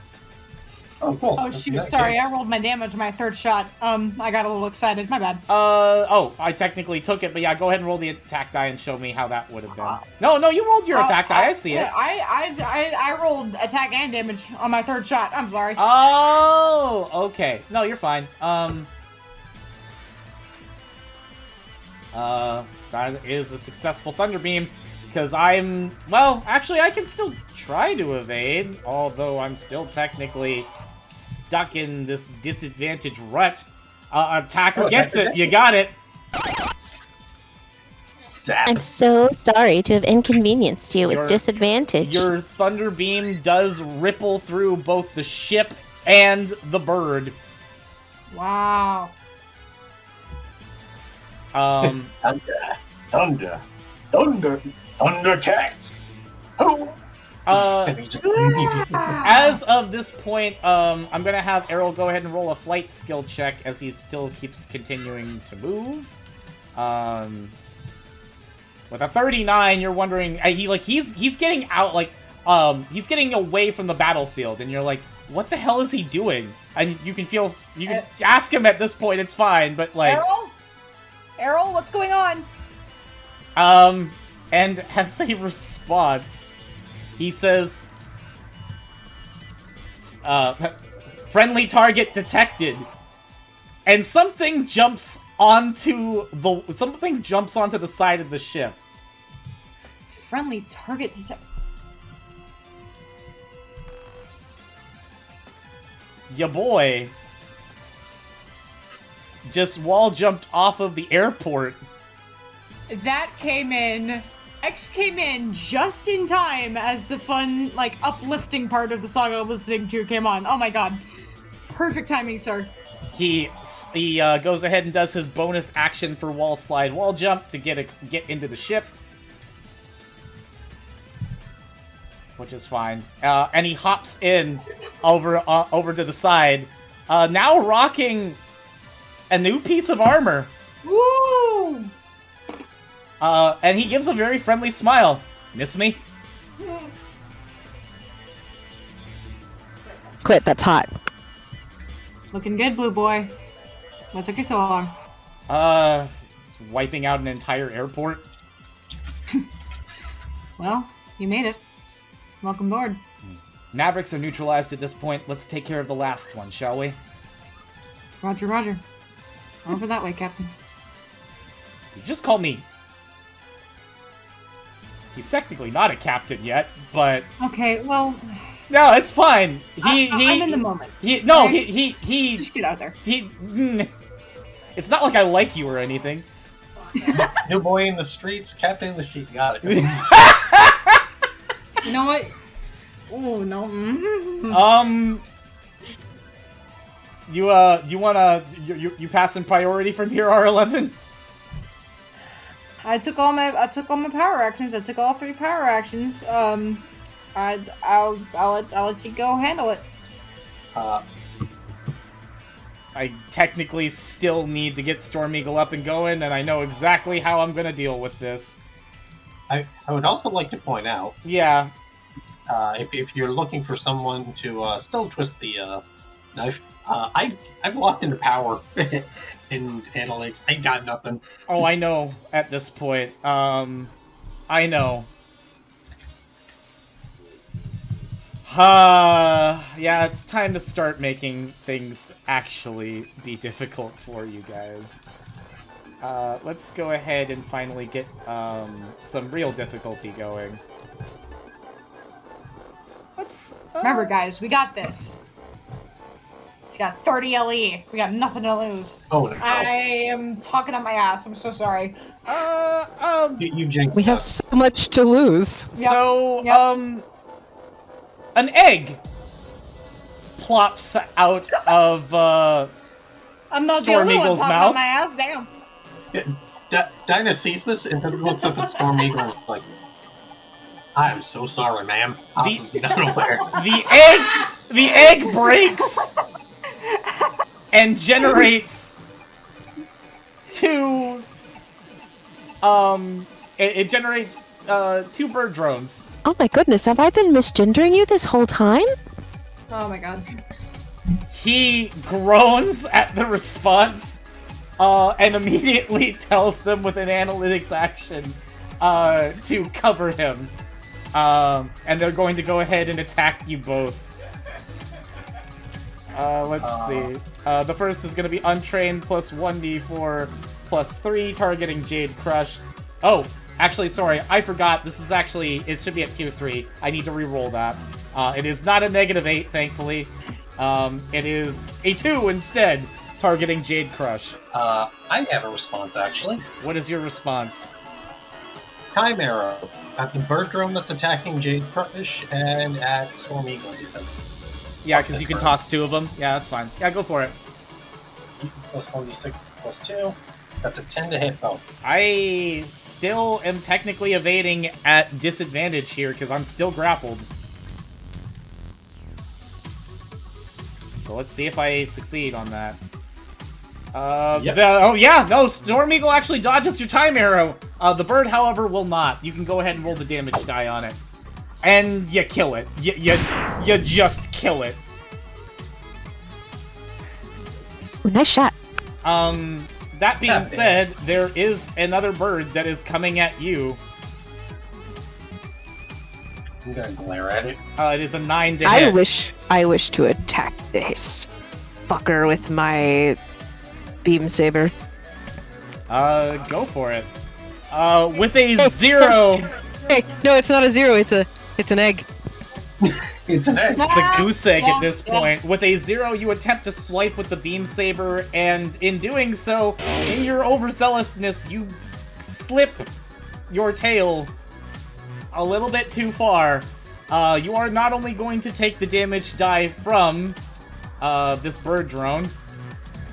I'm 1d8 fine with plus that. 3. Wait, I thought it was the aiming at Dyna. It is aiming at Dyna. Dyna, you are going to take this. Oh, I have resistance. Cool. You take half of 17. Okay. Let me do math. So 9. I You think take 9. 9? Yeah, you take 9. Oh, I'm at 6. I'm not looking too good. You're not. Yeah, no. Again, the first one's gone, but the second one does throttle and collide into you and like knock you pretty far back. But with your 0 on the attack die, you start to loosen your grip, and I'm going to give Storm Eagle the opportunity to slip out at advantage. And he does finally get out of your grip. There we go. And I'll react to his slip out with another grapple. You may try. In response to that grapple, his last power action is Storm Tornado. Oh, no. 19 to hit. Oh. And with a 0 on your grapple check, I'm rolling this damage die at advantage. X, help! X. Oh. Oh no.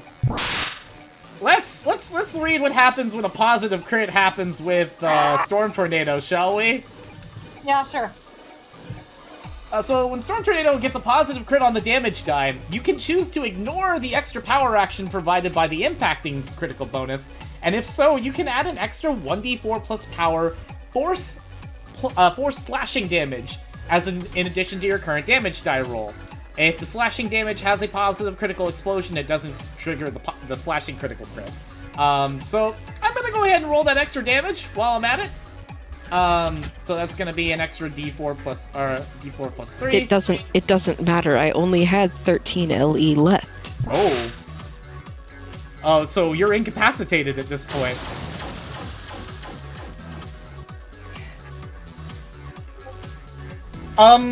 Jade, the Storm Tornado rips and tears through your body, and a large majority of your armor just begins to start slowly chipping away from you. The only thing that, for the most part, remains is your long, dangling tail, as it literally, like, the size of it whips you back from the sheer force of the typhoon wind. And let me see, 5, 10, 15, 20, 25, 30, 35, 40, 45, 50, 55, 60. No. Just barely, you were clinging on the end. How far in the negative are you? Wait, you didn't give me a total number. Total damage would have been 16 plus 4, 20 damage. Not. So. -7. -7? Well, it's a good thing you're milestone 2, so you can take another hit before you go down. My last action before I go snoozy. I'm going to flip the bird. Damn. Smells real and think you're not cute. Jade Crush is down, in which case, yeah, X does see that. And, as Storm Eagle passes priority... Yes, get him now. Go. You got this. You plus 1d12 plus 3. Actually, no, technically, he gets a little bit more power, doesn't he, because of the helmet. Let me double check a thing first. I'm pretty sure the helmet gives him extra power. Let me make sure I'm not crazy. Light armor helmet does increase his power about 1. He's got a power of 4, baby! 12 as he leaps off. Gets onto the ship. Runs his standard movement speed. In fact, you know what? He technically has one more mob there, doesn't he? Yeah. Dash. He gets behind, and Dyna, you watch as his color shifts from blue to green. As at point-blank range, he fires Chameleon Sting! My boy. 8 to hit. My boy.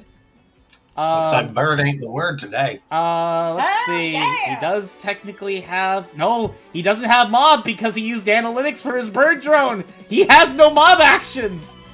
Shit.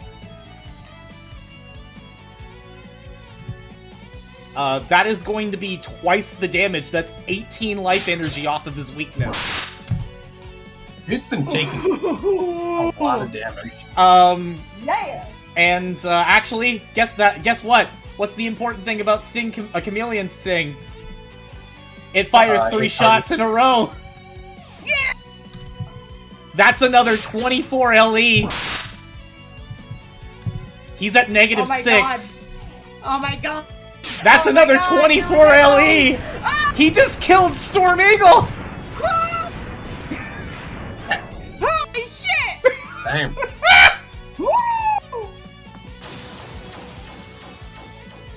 Alright, well, that took care of one issue. I guess I'll take care of the next one.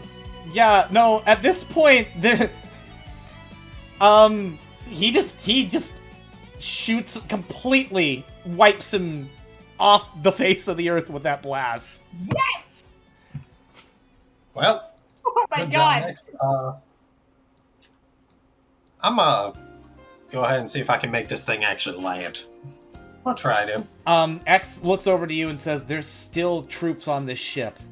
You go down there, you're gonna be dealing with a whole squad. I'll go with you."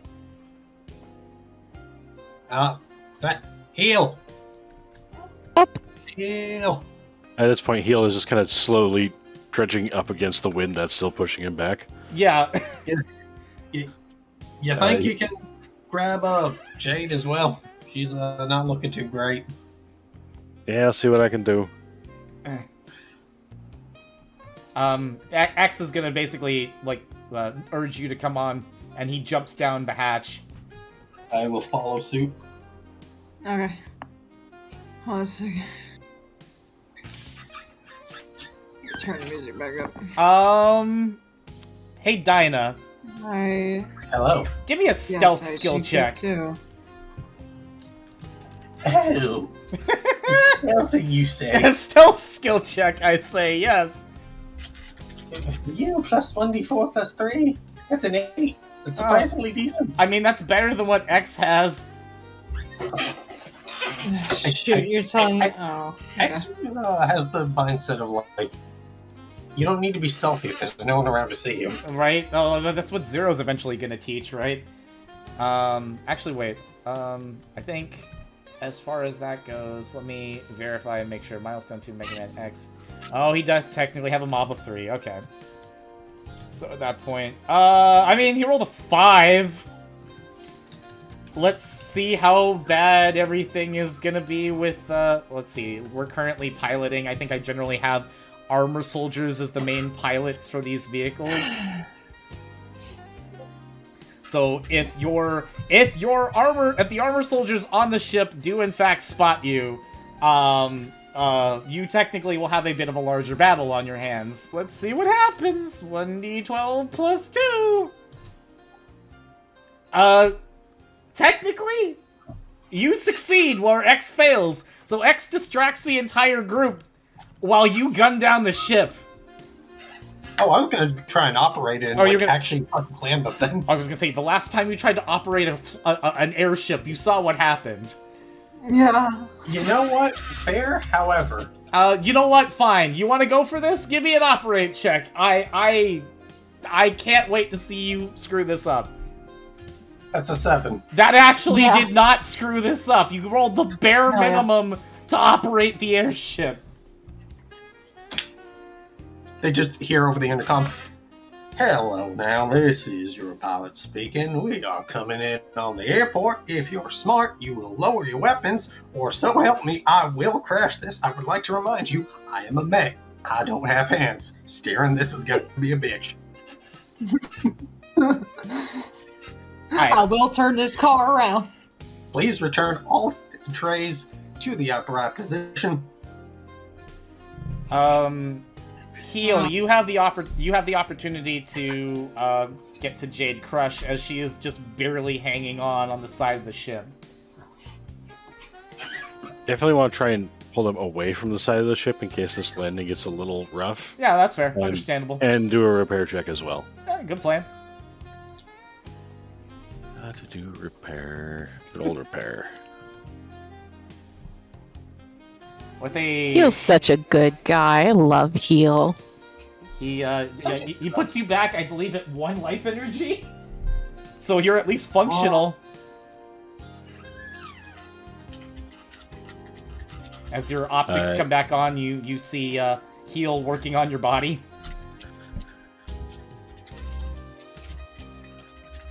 Oh my goodness, thank you. No, you can't let you down, can I? You never would. Oh, y'all don't do that to me, okay? Yeah. With the repairs kind of set, I'll help Jade along, try and get to a point where we're not on the deck of the ship anymore. And as we pass by whatever remains of Storm Eagle on the deck, I'm just going to look at it and just say, give my regards to Sigma. Oh.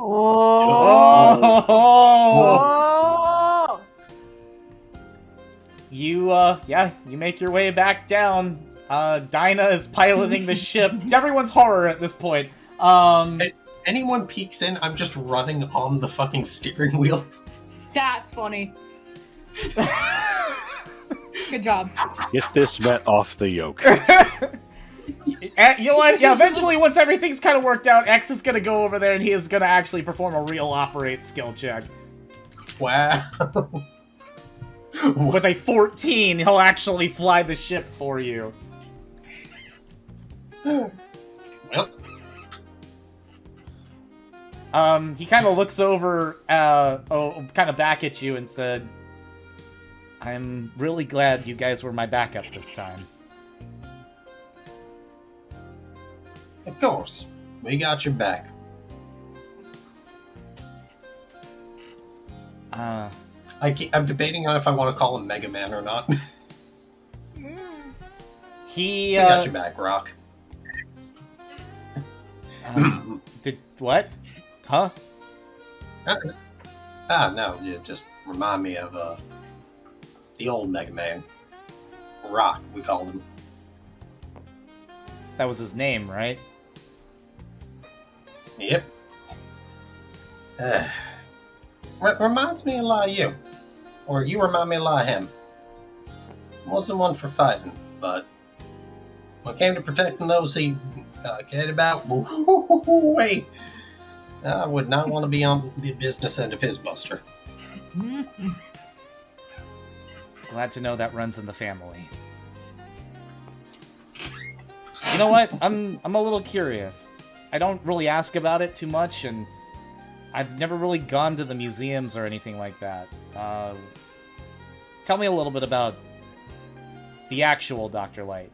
Like, what was he like? Tell me about some of the robots he made. You know, outside of the usual ones. I think... You know what? He's going to take the chance. He's going to talk about, like, some of the robot masters, you know, Cut Man, Guts Man, Fireman, Iceman. He's also going to bring up Blues, Proto Man. Okay. And, like, he's just going to be like, yeah, that was, he was Light's first creation, from what I've heard. Never really met the guy. But, yeah, dude always knew when to show up whenever, Rock needed him. Kind of like how Zero tends to show up whenever I need him. Yeah, if Zero knew how to whistle and had really cool shades and a big shield. He's got the Seriously, hair. Like, he rocks that well. You know, fair. You know, Zero with a scarf, I could... I'm gonna have to do this now. Maybe get him a Christmas gift?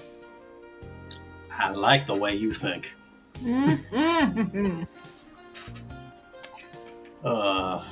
You and X have a very interesting talk as he flies the Death Rogumer back to Hunter Base. Wow. Through the hunt.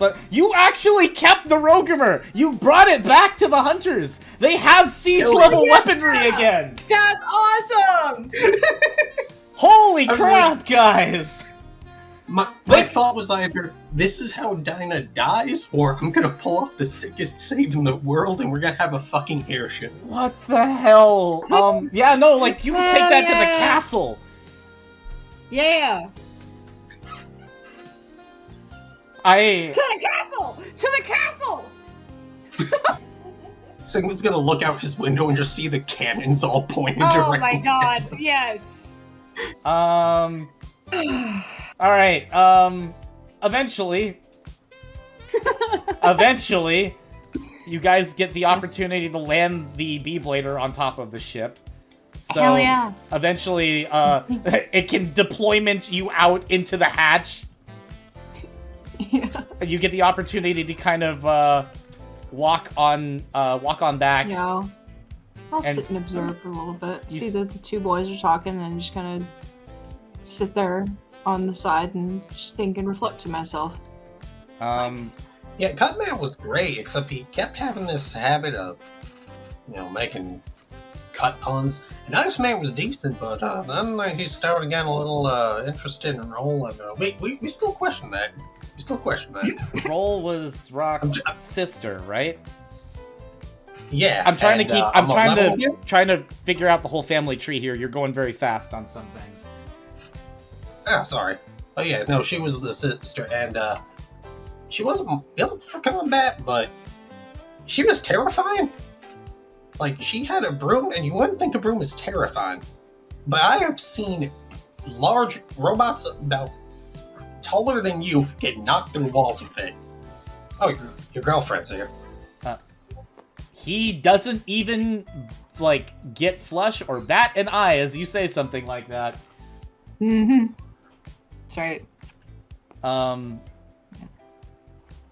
But, and also, while now currently on the ship, I assume you're also tending to Jade's body, like, getting her fully healed up? Yeah. Okay. Yeah. So you kind of I cruise on in, and I hear Dyna going like, "Oh, hey, your girlfriend's here," and like I see Jade Crush getting killed up over there, and that kind of reminds me of the performance that happened and what X did, and he straight up used Chameleon Sting. That was cool. Now that gets me thinking, like, man, why didn't I jump down and do that? Like, I know I'm supposed to be the ranged person, but like also I just kind of sit there and I think to myself for a little while, and I just zone out, and like in a whole thing of like, why did I do that? Like, I should have done that. Like, one of my partners wouldn't have fallen if I had taken better action. X is gonna go ahead X and did a lot of work. X is gonna go ahead and perform a thing just to keep everything going. And he's gonna set an autopilot back to Hunter Base, which he succeeds on. He says, looks to you, Dyna pats your helmet and says, don't, just watch the ship. Will do. I stare directly at the wheel. Pull up Chronopolis for this. Give me the mood. He looks over, seeing that you're looking a little shaken up. Hey, smile a bit. We came out on top.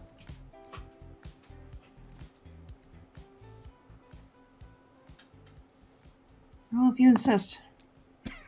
I mean, it wasn't an order. I give him a little smirk. It wasn't an order. It's not like I can pull rank yet. Right. Listen, I appreciate what you did for us back there. I know that you did a lot, and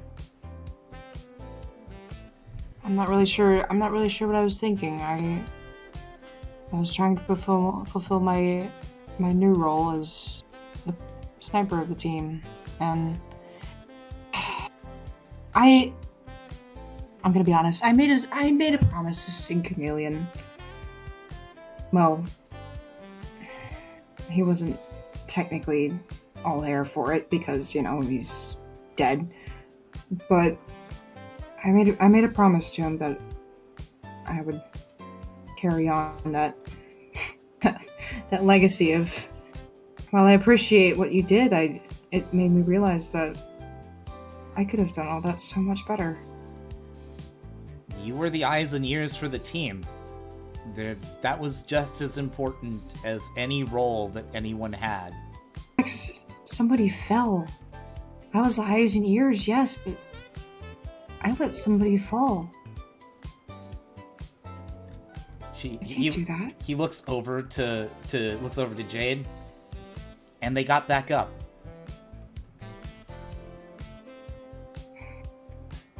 Look, things are hard right now because we don't know who to trust or who's going to stick around.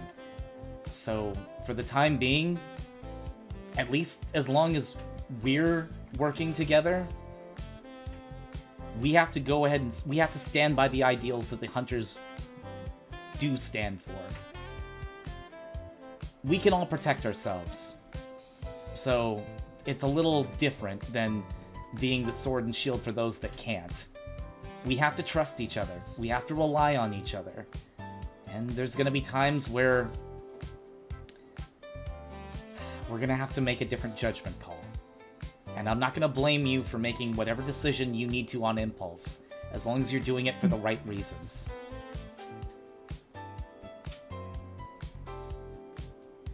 Right. She looks down at her I look down at my hands, and well, for a robot, they're shaking a little bit.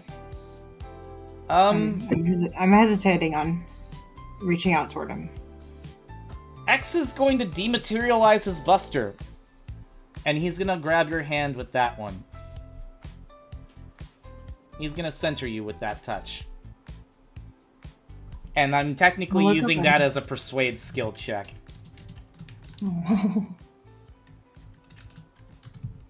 Which is a 10. So it's not the greatest, but it's at least a try. It's a double-digit roll, I'll give him that. I will absolutely not contest. This bitch agreeable. I will look into his eyes and I will listen.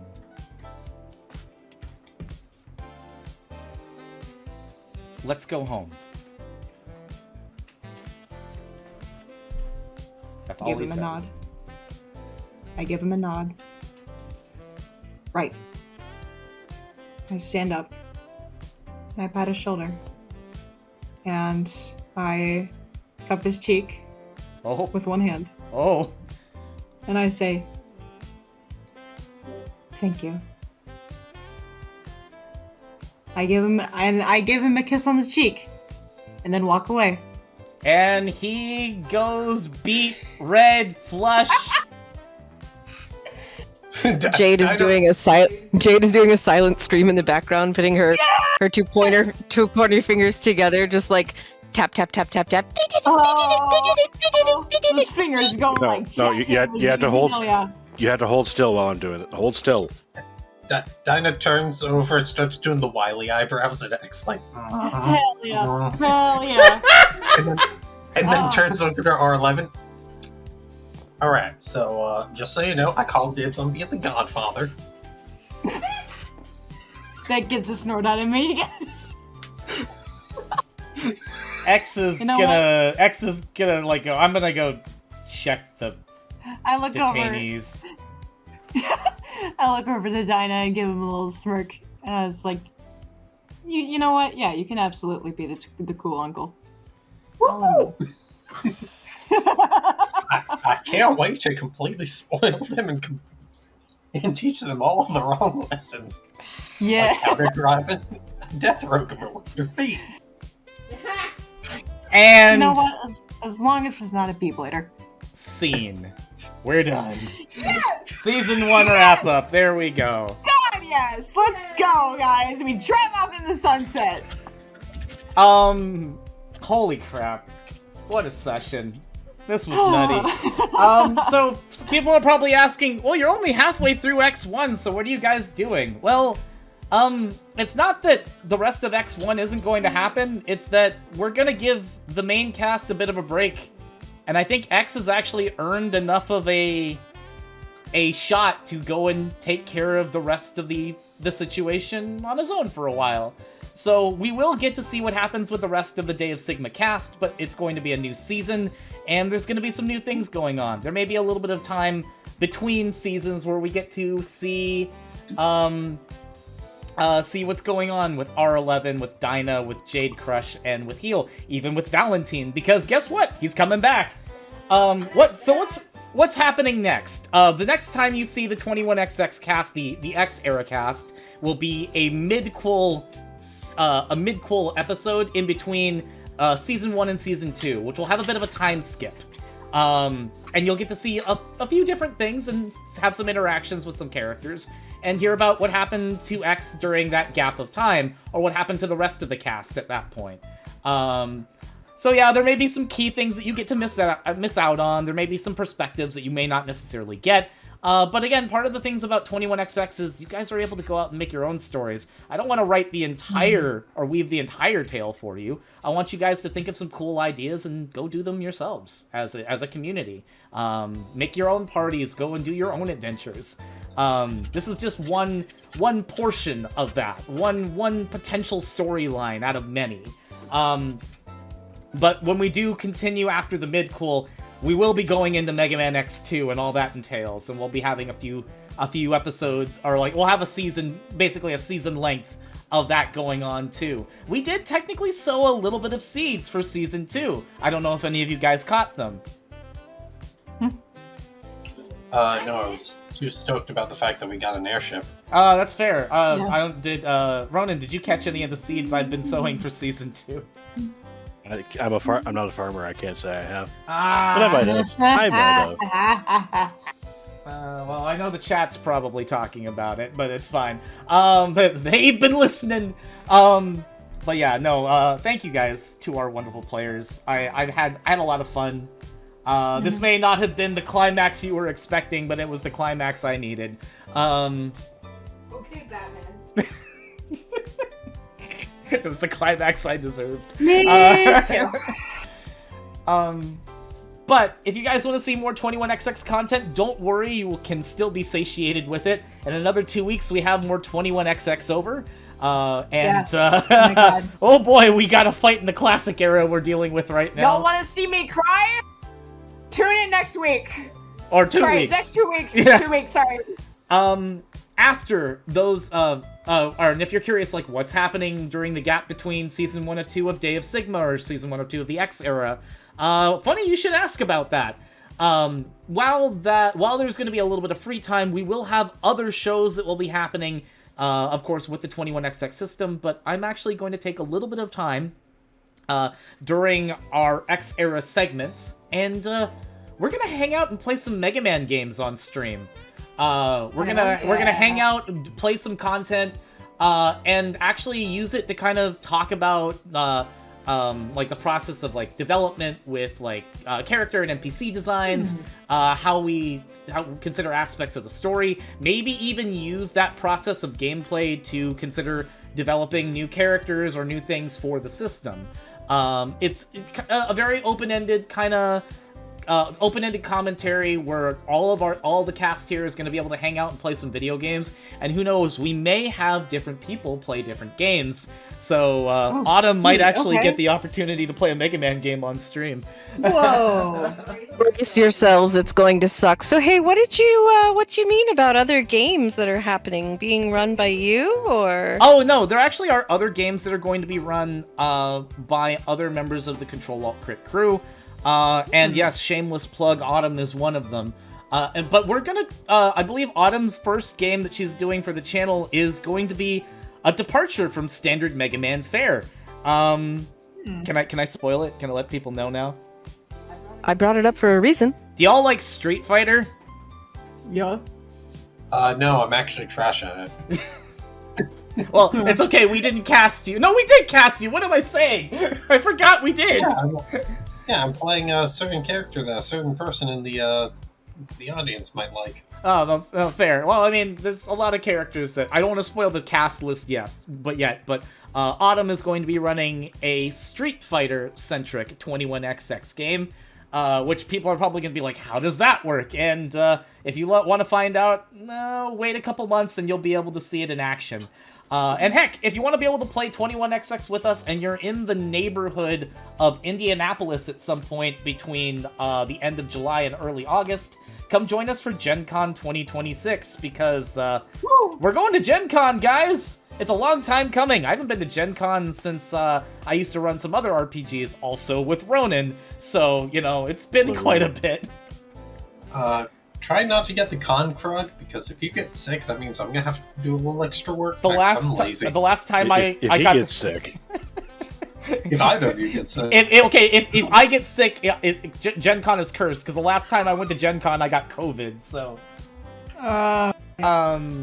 Granted, that was when it was full swing for COVID, so, you know, it happens. But, please, you won't even... Actually, hilariously enough, almost everybody that is in this call is going to be there at Gen Con. Wild Tornado, Autumn, Ronan, and myself going out of state. will be there in Indianapolis to play 21XX with y'all. And And to get Cobalt to join us. Cobalt. Yeah, I would love, unironically, I would love to, but between work and money and travel, I can't. If you would like to support the CtrlAltCrit crew and make sure Cobalt joins us at Gen Con 2026, please support us at our Patreon or Ko-Fi. Every little bit helps towards our conventions and other events that we do, and we'd love to actually be able to ship Cobalt in this direction and join us for that. And I'm going to go further on that road and say, if you do have anything extra, this is the convention to pass it on to us for, because this is a tabletop gaming convention and because potential people from Capcom are going to be there and seeing what we've got. The more funds that we can gather for this convention, the better our marketing, the more people that we can ship in, like Cobalt. the better it is. Plus, also we need to eat while we're there. So that is Yeah, also there's that. fair. Yeah, no, the biggest thing to get this license for Capcom. the biggest thing about Gen Con 2026 is not only massive players in the tabletop RPG community, but potential investors that check out many games in that space that are being demoed, and we're part of that demo space. We have so many games from Thursday until Sunday that we're running, and we'd love to make sure that we can do the best that we can possibly do for that. So again, every little bit helps. One last thing actually before we go. For those that are curious, because it's been a while since we've had a version update, you guys are probably wondering when version 0.7 is coming out.